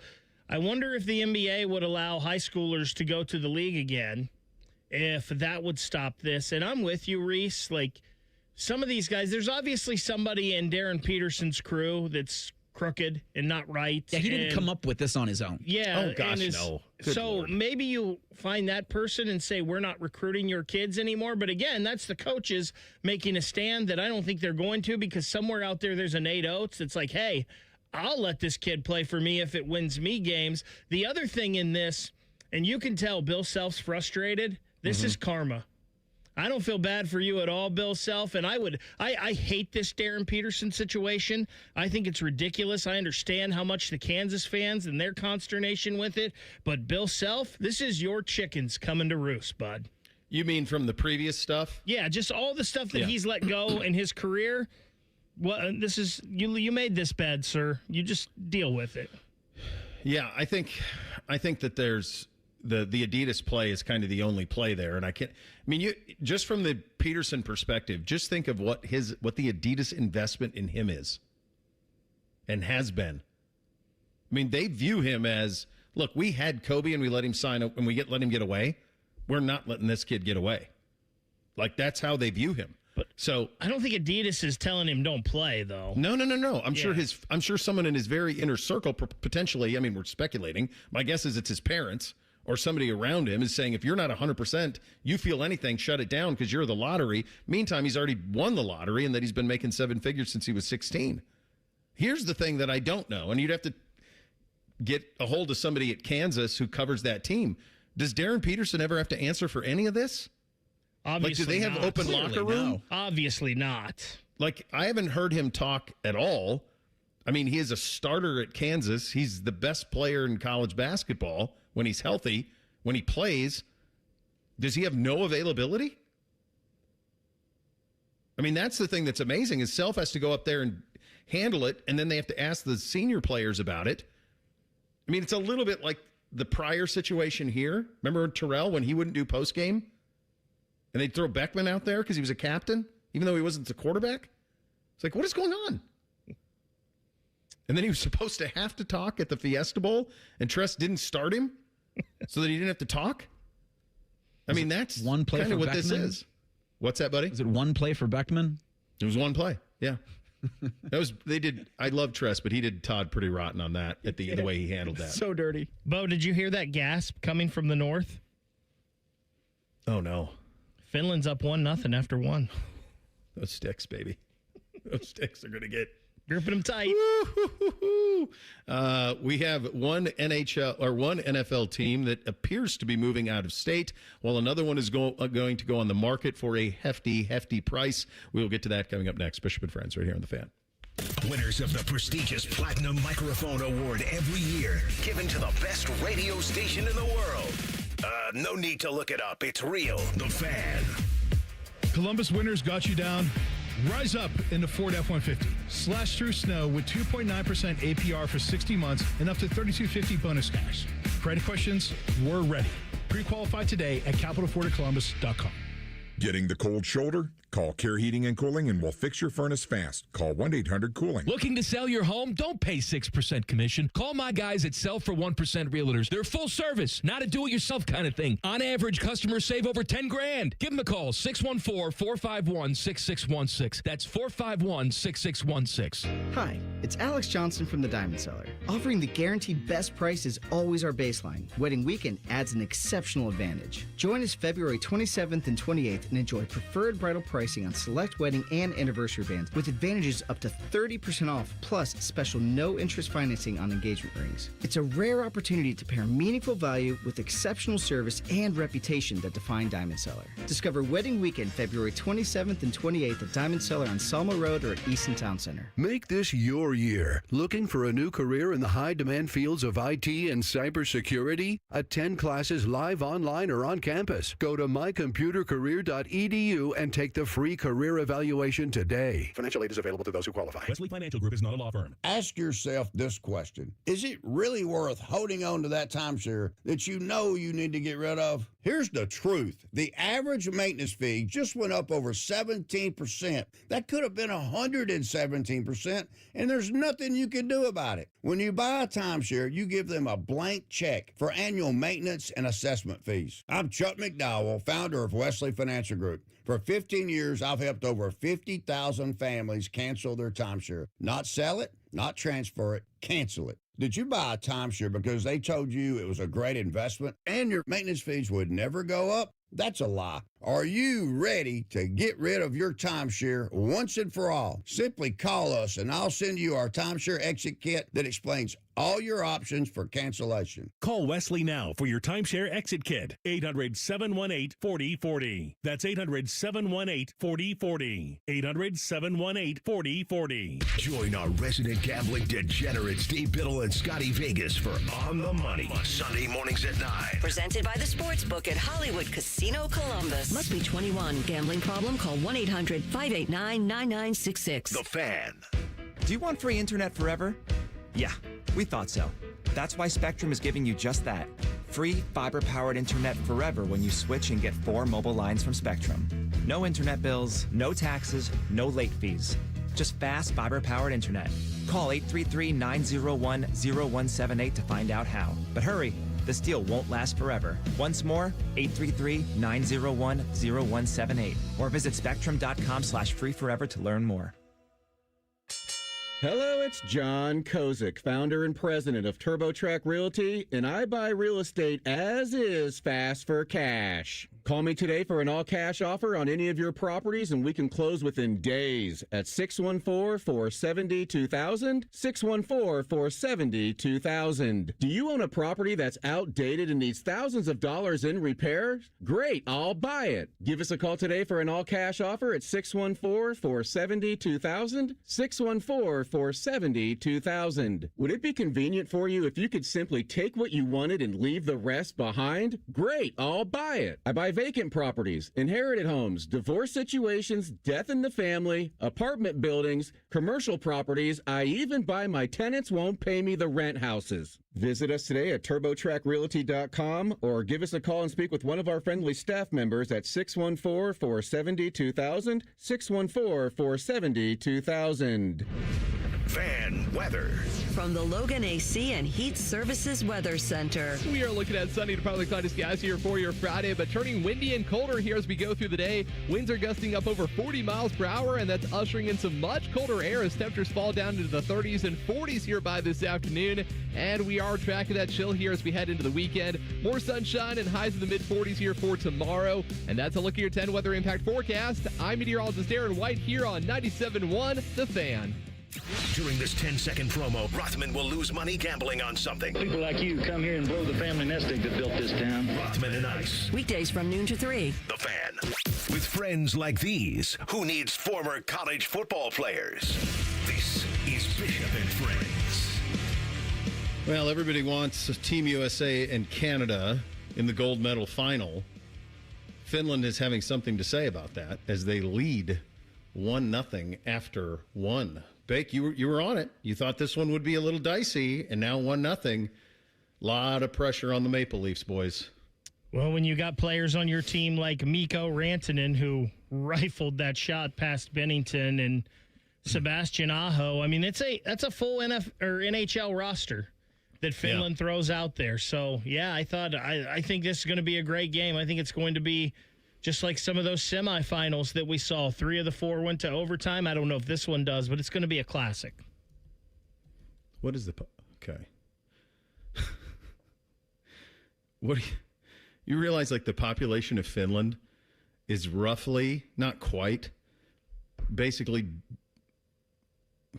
1.5 times the population of Columbus. It's 5.6 million people for the country.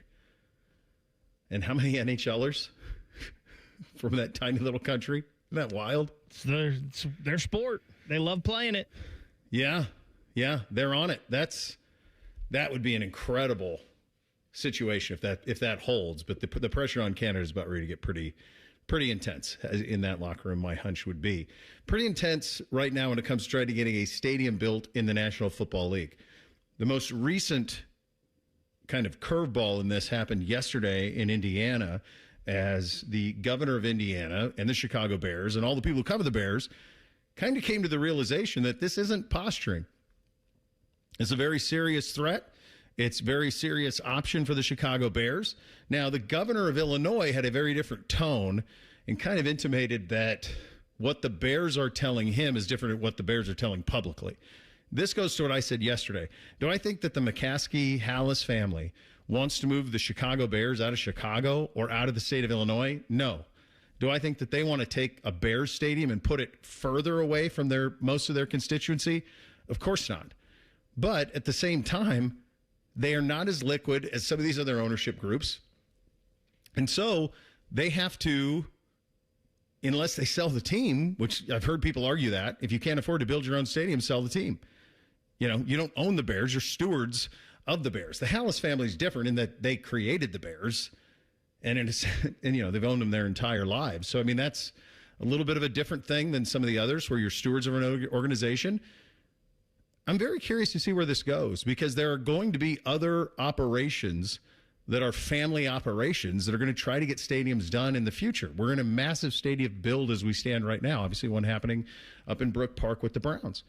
So I think that there could be a lot to pay attention to and take note in how the Bears try to navigate this. This is one of the great brands in American pro sports, the Chicago Bears. Like, how does this play out?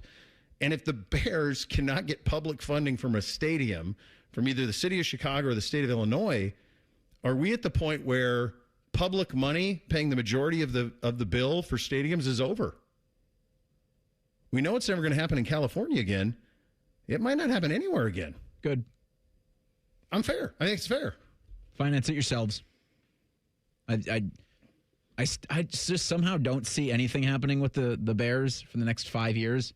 Like, just so much posturing, and they're just going to keep playing at Soldier Field, because this does not feel tenable. Going to Hammond, Indiana, or the Gary Bears, or even going north to Arlington Heights. Like, and it's funny that Kevin Warren's leading this.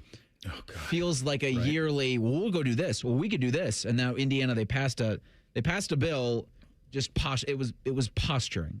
They're like, well, we could finance it. We don't have a problem doing that. It's like, well, you might not have a problem financing it, but to your point about the Bears not actually wanting to take the Chicago Bears out of Illinois, yeah, that's where that's where it would really be a problem, I think, for me. And I think even for the owners of the Bears.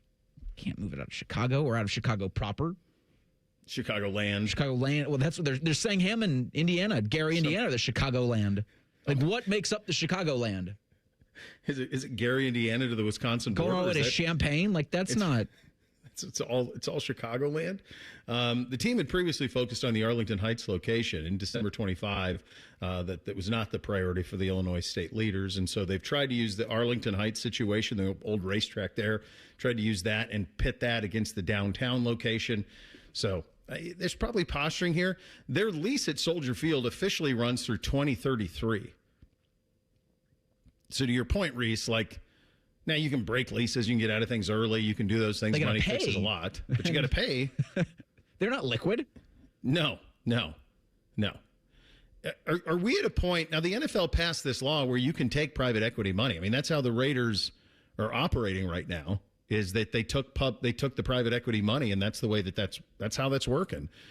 Are we to the point where, like, all of these operations that are where this is the lion's share source of the income? Are we at a point where, like, if they don't take it, it's on them? It should be, in my view. Like, if you're the Brown family in Cincinnati and you're the McCaskey family in Chicago, like, if you're not liquid enough to build your own stadium, then take on some private equity money for percentage of ownership, and now you're good. That's the thing. They just can't give up. No, they don't want to give it up. Smallest percentage of ownership. You'd still have all the power, or a lot of it. Wouldn't have all of it, though. Not all of it. No, it wouldn't be absolute. Kudos to Mark Davis, of all people, for realizing that was the case. Mark Davis somehow outsmarting everybody, living the high life. Uh-huh. He lives in like a villain's secret compound out in the desert. He does. Just nice living his setup. life. Well, I was talking to Fish earlier this morning because we talked about this a little bit yesterday, and he said that the Arlington Heights, which you said more majority of their fan base is out that way. Yeah. But the Arlington Heights location is actually further away from Soldier Field than this area in Indiana where they've proposed to go.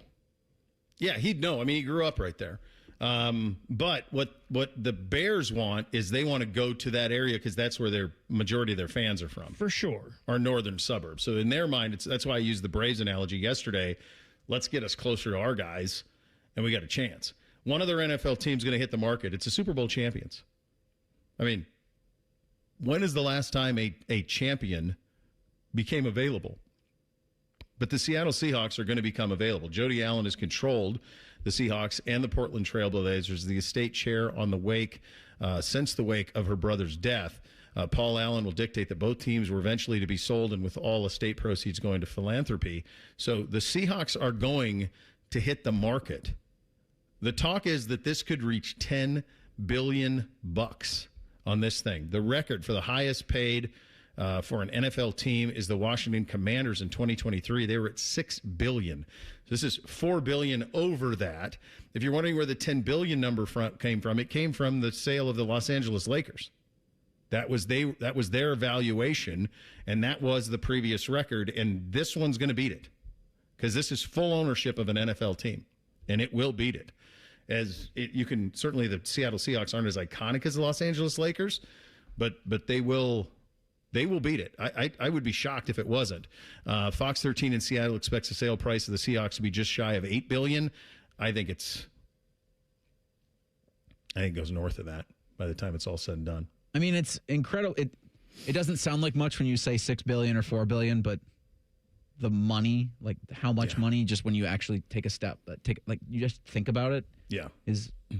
That's why everybody wants to get into sports, right? Where even for the Cleveland Browns, when they were sold in 2012, $1.05 billion. Yeah. The Jaguars, $760 million. Now, what are they worth now? What are those franchises worth 3X. now? With the Jaguars getting a new stadium and the Browns about to open a new stadium, or the Jaguars getting like a stadium renovation facelift thing. Right. 3X. There's no other business that's this good where you get $300 million off the top from television without ever doing anything, without selling a jersey or a beer or a ticket. $300 million off the top. There's no business like the NFL. That's why I think that number will be inching closer to 10 by the time all is said and done. Doug Lesmerises in 2 minutes. Bishop and Friends right here on The Fan. Low testosterone can be a real problem for many men. It causes poor sleep patterns, decreased energy, low sex drive, and it makes it really hard to stay in shape. And as we all know, a healthy body is very important to our overall health and well-being. This is Jeff for Tri-State Men's Health, and if some or all of these symptoms sound like you, we can likely help you be done with low T. We can also help you lose weight, support your metabolism, improve your gains in the gym, and more with our new targeted body composition plans featuring GH peptides, NAD+, GLP-1s, and more. Our low T protocols, applied in conjunction with our body composition plans, will help most men see real improvements, true weight loss, higher energy, improved sleep, stronger workouts, and a renewed sex drive as well. Your initial visit is just $99 and includes blood work and a medical consult. And if you start on treatment the same day, your visit is free. Call 800-900-9654 or go to tristatemenshealth.com. Featured therapies are compounded and have not been evaluated nor approved by the FDA. Provider prescription required. See website for details. It's Timmy Hall here, stepping in for the common man. You see, he decided to go to Italy when his Germain spot was due. Must be nice. You know what else is nice? Germain's month-long President's Day sale at all the locations listed at GoGermain.com. This month, all qualified pre-owned vehicles come with a 3-month, 3,000-mile warranty. On top of the $1,000 price promise, no one will sell you a car for less. Nearly 4,000 vehicles, 30 brands, one website. You can only find the savings and that warranty at GoGermain.com. Hope you enjoyed your cured meats, common man. Care Heating and Cooling. When you need a company you can trust, call 1-800-COOLING. What would it take for my child to only miss half a day of school for treatment? What would it take to find a cure for childhood cancer? It would take all of us to come together to support the research. Join us. Go to childrenscancer.org today. The Fan Guest Hotline is sponsored by Airflow Heating and Cooling and Bryant, doing whatever it takes to keep you and your home comfortable. The Fan. Taking the art of sports radio and day drinking to a whole new level. You're listening to Bishop and Friends. Indeed you are. It's a Friday at 11:30. Fridays at 11:30, we like to get smarter with our good buddy Doug Lesmerises, the Bill and Doug Show on YouTube, the Substack, Bill and Doug, OSU.substack.com, and he joins on the Bryant Heating and Cooling Systems Fan Guest Hotline. Certainly, the majority of the time you and I have conversations, it's in regard to college football, and we're going to get into that. I do have some things there. But I am curious, as you have certainly are aware, I don't know if you've talked about it a lot on your platforms, but of what is happening with Darren Peterson at Kansas. And the reason it's of great interest to me is that he's an Ohioan.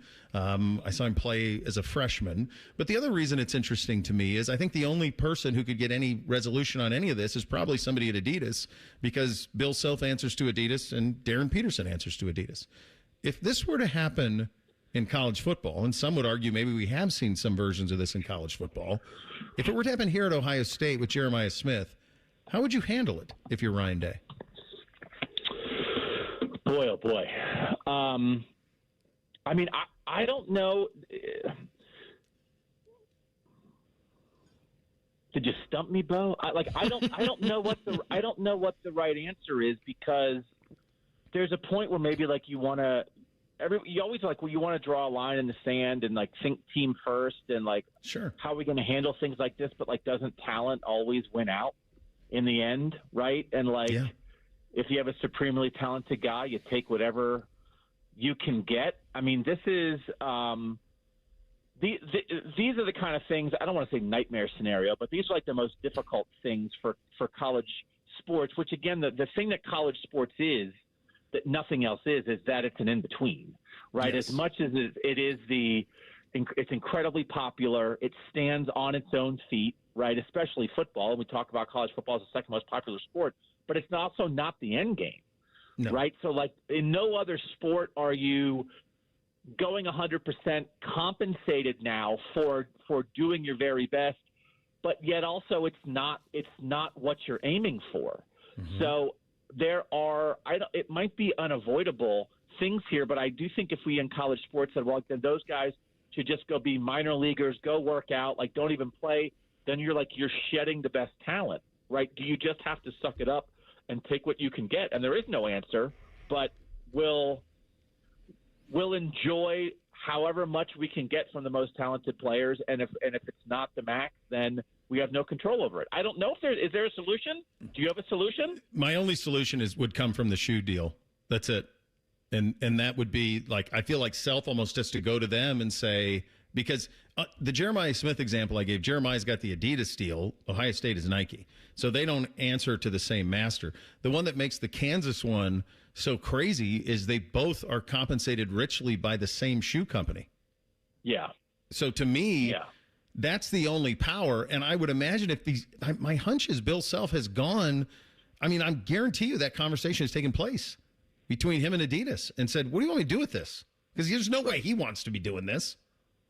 Where the kid's subbing himself in and out whenever he wants. I mean, he doesn't want that. So I'm guessing that conversation's taken place, and Adidas has probably said, sorry, coach, that's what the money's for. Right. And I guess, if they have contracts with the school, they're being paid directly by the school. I mean, do you have things in there that are like, well, then if you don't play, you don't get your full money, but also like that full money, even though it's big money now, pales in comparison to what they're going to get as a pro, right? So, I mean, in between, and then are we just going to get to the point where it's like, well, when you have those exceptional kids, then like, why are they even making this in between stop, right? Except then they do want, but then there's these other kids, right? We have the other 25-year-olds who want to come back into college because there is money to be made here, right? So, I don't know. It's almost like the thing you don't want to talk about because it's so complicated and there's no comparison. No. Right? Because that's the thing. Like there's no because it's like, well, then you can't play. It's like, okay, well, then I'm going to go play next year for 4 times the money in the best league in the world. So you don't have a hammer. Like, what's the hammer to make the players do something when maybe they'll just say, well, I'll just go, not even go to college, just go work out for a year, and the pros will still draft me. Yeah. No, there isn't. And it, this dovetails into what you alluded to this a little bit. And, we just saw this with the Trinidad Chambliss case where, and I said this, like, you have to remember that Ole Miss is essentially suing itself, right? Because the NCAA works for Ole Miss among a bunch of other constituencies, and he got his 6th year, and they're not going to lose on appeal. He's going to play next year at Ole Miss. Like, that's going to happen. And they did something pretty savvy. They went to a court in Mississippi, favorable judge, favorable ruling, and here we go. He's going to get a 6-year of eligibility. And I just like the idea, like you said, I think everybody probably in college, like generally speaking, you'd say, yeah, we're in favor of 5 years for everybody. That's it. No waivers, no exception. But then if it's your really good quarterback, absolutely, and your head coach wants him back, and that guy is the difference between making the playoff or not, then the heck with what I wanted generally, right? And so, I wish we could get to that point because, again, like that's the thing. Like, if I said, like, I'm not for the NCAA. It's like I would say, no, let's not give guys 6th and 7th years. I think it's silly. But that's not because I'm pro NCAA. I'm pro 18, 19, and 20-year-olds who are not getting opportunities because 23 and 24-year-olds won't leave. Absolutely. Right? So, like, that's who I'm in favor of. I'm in favor of actual college-age athletes who every time a guy in year 6 takes the field, a guy in year 3 doesn't take the field, right? Yes. But but in a world where maybe the very, very best players, we're now going to have the Peterson conversation about the top 1%. But then if the other top 10% want to stay, are you going to kick them out too? Right? This is why, God, you would take it. And I know you enjoy doing the radio. Yeah. But you would take college football commissioner if they offered it, right? Yeah, I would. Yeah. I think I could fix it in about an hour. Yeah. No, I think you could too. I think so. Will you serve as my hand to the king? Absolutely. Oh my God. Yeah, for sure. We do that? Would cut my head off eventually, but I'd serve as long as I could, brother. I know that you would. Nobody thinks about the greater good. You either think about your own school, your own team, your own conference, right? Which again is why I understand why the Big Ten is doing this, because they aren't thinking about the greater good. They're thinking about the greater Big Ten good. You're thinking about the greater Ole Miss good. You're thinking about the greater Kansas good. So then if the player thinks about his greater individual good, how mad can we be at the player for thinking about himself first when every school thinks about itself first, every coach thinks about himself first, every conference thinks about itself first, and nobody thinks about the greater good? But if the player does that, he's a jerk. Like, this is how everybody in college sports operates. And until we have some kind of cohesive body to think about, if we all have a structure and we all have rules, it'll all be better for everybody in the end. Until we have that, you're going to have people looking out for themselves. You could ask 100 people that are listening right now, and you could say, do you want college football players to get 6 years of eligibility? Do you think Trinidad Chambliss should get a 6th year and play another year at Ole Miss? And I would imagine that it would be something like 100 to 0. Yep. But if you change the question to what if Trinidad Chambliss was a Buckeye? Yep. It would be 100 to 0 the other way. So your point is 100% on. We are absurdly selfish in this sport, and nobody wants to do anything for the greater good because they're just worried about their own little sandbox, which gets to Tony Petitti over the last week. Now we're putting out graphics of here's what a 2014 playoff is trying to do. No one is jumping on board with this thing, Doug. This is something he wants desperately for found money and his television partners and all of it. He has failed. I think you could say it. He has failed to persuade his compatriots in his type of position to back him on this. And I do think you have to question his leadership. Well, we did a whole show on this at the end of last week on the Bill and Doug show. If you look at if you look at the last couple of years, if you expanded this from 12 to 16, all the spots, no Big Ten team would have gotten an extra spot from 12 to 16. And SEC teams would have scooped up those 4 extra spots. Okay. And so to go from 12 to 16, the way the sport is viewed now does nothing for the Big Ten. So as you think about looking out for the Big Ten, either it's 16 with automatic qualifiers, so at least 4 Big Ten get in every year, or it's 24, where then you're scooping up everybody. Because as it is now, if you go to 16, the middle of the SEC gets in, the middle of the Big Ten doesn't. So either keep it at 12, where very few of the middle get in, or go to 24, where the whole middle of both conferences get in. Now, it is and I crunched the numbers on this, and it's why I sort of think like I get why he's doing it from a very specific, selfish standpoint. Okay. Because just to 16 does nothing for the Big Ten, the way the committee has worked so far. And if you're only looking out for yourself, nobody wants 24. But it's better for the Big Ten than 16 is, and staying at 12 in a stalemate is better for the Big Ten. Yeah. So does it make sense? Is it good for the sport? No. Do I understand it from a selfish Big Ten perspective? Yes. And I actually, again, I'd rather have the Big Ten fighting for itself, standing up to ESPN and the SEC, rather than letting them run roughshod. So even if it's a terrible idea, at least it's selfish for the Big Ten. And in this world, somebody has to stand up for the Big Ten. I think he's like kind of doing it wrong and kind of going about it in a weird way.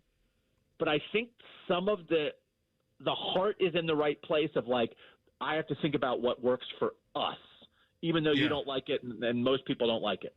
What I think is going to be really interesting, and I think could be a flaw in that thinking, is that's how we ended up with Rutgers and Maryland, in that we were worried about cable buy.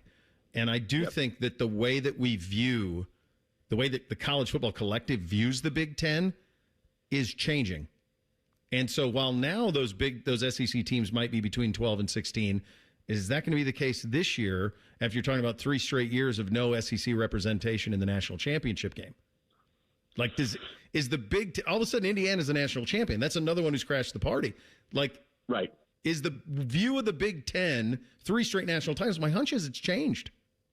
But it hasn't. The perception has not caught up yet when it comes to depth.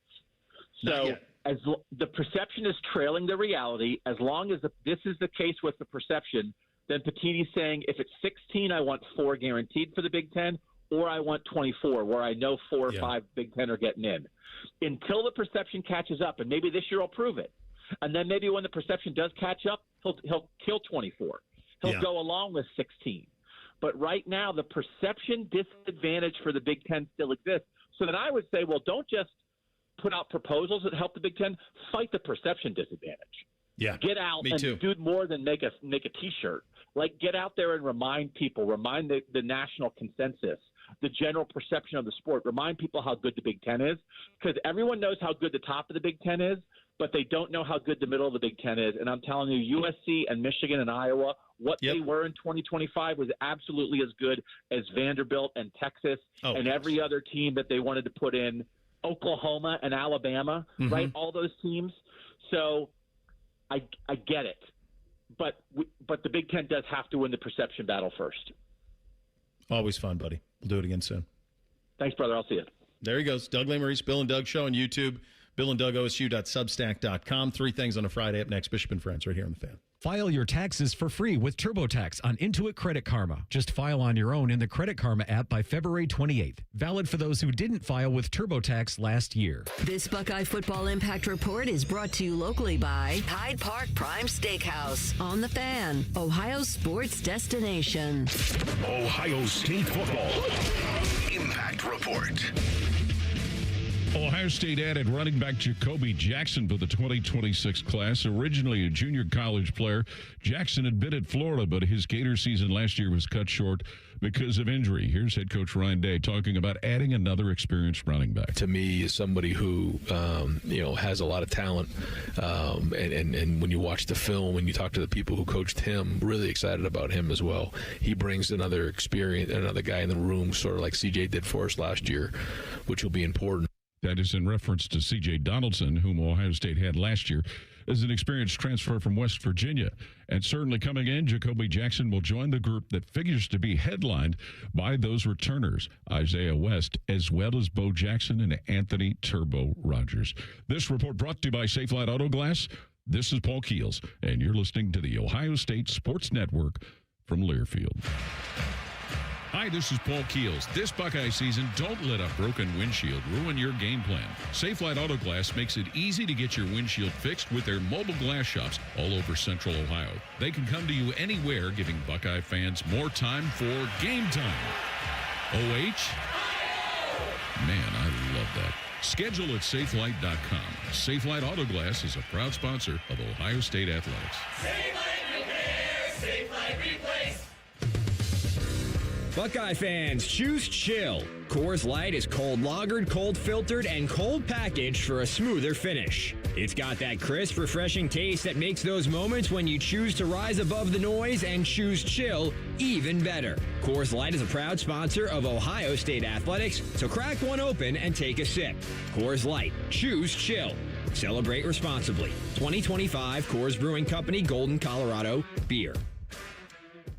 For over 37 years, Buckeye Nation has known Hyde Park Prime Steakhouse for serving the best steaks in the city. Our thick-cut, aged steaks are a staple in Columbus, with 3 locations in Upper Arlington, Dublin, and downtown. And just like the Buckeyes, we strive for excellence and an experience like no other. Hyde Park is proud to introduce the newly added wine room at our downtown Columbus location, where a new elegance in dining surrounds you, creating the ideal setting for any occasion or the perfect night out. Hyde Park is a proud sponsor of Ohio State Athletics. Go Bucks!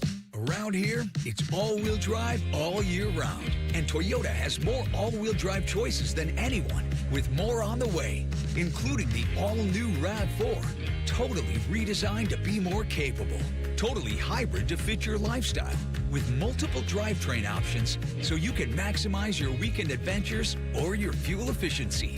And these new RAV4s are coming soon. Contact your Toyota dealer for arrival timing.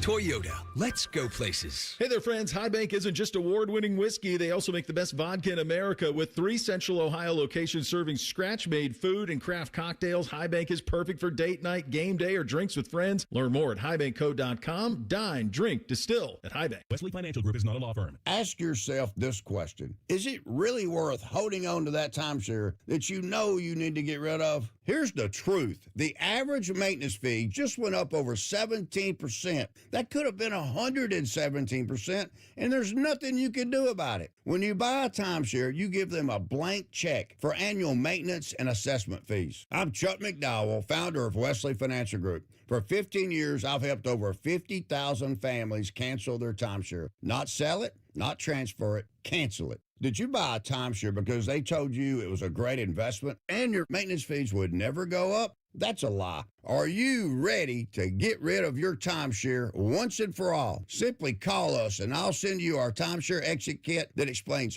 all your options for cancellation. Call Wesley now for your timeshare exit kit. 800-718-4040. That's 800-718-4040. 800-718-4040. Great Lakes Hyundai.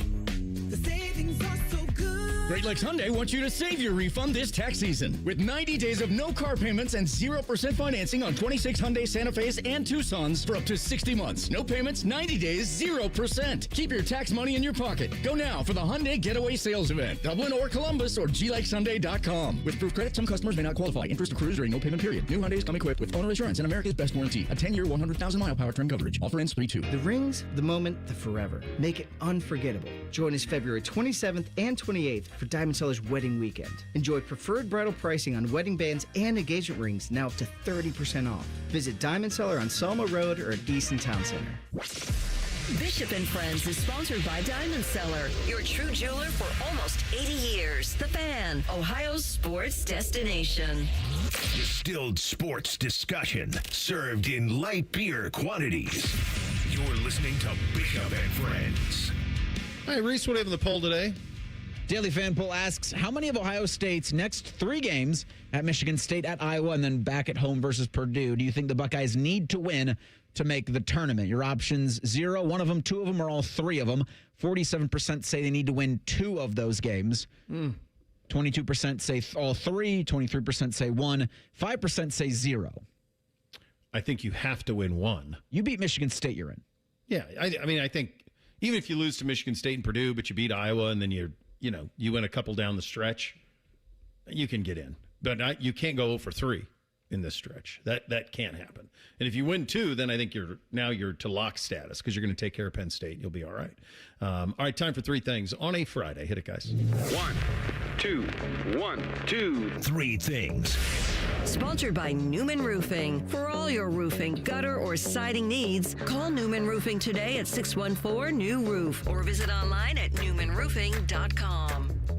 All right, number 1 for me, we talked a little bit about the NBA attempting to add some sort of anti-tanking legislation, some sort of plans for that. It won't go into effect for this year. It'll go into effect next year if they can get it done.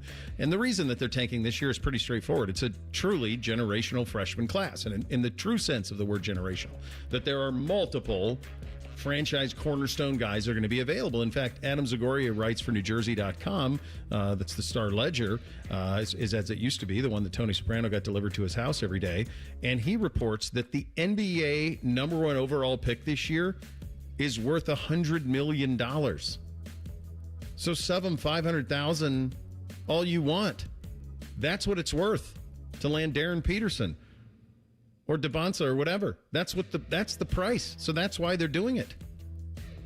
I'm just thinking of like Peterson with the Utah Jazz, with Jaren Jackson once he gets healthy, and then with Lauri Markkanen. I mean, how any of these guys, these lottery picks, like you turn the Jazz already, unless they want to tank again or trade a bunch of assets. I don't actually know what the Utah Jazz are trying to do as an Don't they have Ace organization. Bailey too from last year? It sounds right. Yeah, I mean, if they get number 1 overall, they're going to be a squad in a hurry.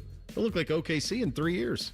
So in the year 2000, the New York Jets sold for $635 million. 23 years later, the Washington Commanders sold for $6 billion. Mm-hmm.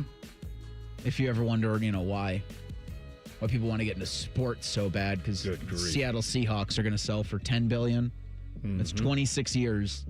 That kind of valuation, that kind of return on an investment. 10x. Mm-hmm. So on Mondays, we always have Austin Ward on, Bo. And last Monday, he was actually in for you on the show. And I wanted to make sure you heard this audio before Monday, because I'm pretty sure this is going to be a talking point with Mr. Ward. But we all know in this studio and on this show specifically that everyone in the state of Montana is afraid to move up to the Mountain West Conference because they're scared of Wyoming. I just want it to be put on record. I don't know why he did that. And I also did not say like Reese did in there. So, wow. Reese? I acknowledge the take. Benedict Reese? I didn't say anything about Montana or their willingness. I only acknowledged that those are the words that came out of Austin's mouth. So hopefully you can address that with Mr. Ward when we talk to him at 10:30 on Monday. I got Benedict Reese I got to deal with, and now I got Ward I got to deal with. Thank you, Bake. The one true loyalty is there. So I appreciate that. Well, I mean, I did cut the mouth feel, so just so you know. That's true. You did. Give it and taken. Give it and taken. Strikes and gutters, boys. That's all we can do. Number 2 for me. This is the last weekend of travel hoops, so this is it. This is it for Beamsy. So 6th grade is when it comes to an end. When they go to middle school, they have paid coaches in the way that they go. The 6th grade team that Beamsy is on is I cannot imagine I'll ever be in a situation where I have more fun coaching kids than this group. And I've had them, almost all of them, since 1st grade, and a lot of them really the last 3 years. It's been the exact same team basically for 3 years in a row. I have never seen a team so selfless, the idea that you coach kids for this long, and I've never had a single issue with one of them, is a remarkable thing. And I'll miss the heck out of coaching them. Hopefully they go out on top with another tournament championship. We'll see. But it has been a privilege to coach that group of kids. Looks like tickets are on sale now to Ohio State's spring game, April 18th. I love the idea that in February they're calling it a spring game. Just keep it a game. It's so simple. And I say that to Oklahoma and to Nebraska, to Texas. Do the spring game. Yeah. Call it the spring game. It wins. No ambiguity. Yeah. It's a spring football game. Buy tickets now. I can't believe this, but for the 2nd Friday night in a row, I'm locked in to ESPN Plus and Miami of Ohio basketball. Oh, baby. I'm rooting for Miami of Ohio. I am too, Reese. I'm rooting for them as well. I want them to get that undefeated regular season. Reign of terror must be stopped. What a weekend. This is going to be a sports. We got Canada, Finland right now with Finland up 2-0. We've got USA later. This Miami game, Duke, Michigan tomorrow. I have some bad news about the Bowling Green Miami game at 8:30. It's CBS Sports Network. Oh, well, we got that too. If we hypothetically had a device. That's true. You could get anything. So, all right, we're no ESPN Plus, CBS Sports Network. We're locked in. Then we've got the gold medal game Sunday morning and the Bucks in East Lansing on Sunday. What a sports weekend. We got to get there. I mean, Finland is up 2-0 right now. This will be our collective 3. We're about out of time. Finland's up 2-0. It's hard to imagine Canada coming back from that. Team USA, take note. Handle your business this afternoon. Handle your business. Get us that gold medal game on Sunday morning. Enjoy your sports weekend, kids. We're back Monday to break it all down. Rothman and Ice coming up next. Bishop and Friends right here on The Fan. We've been your Jackets flagship station since day one. All the goals, all the action, all the memories. Your home for the Columbus Blue Jackets, The Fan.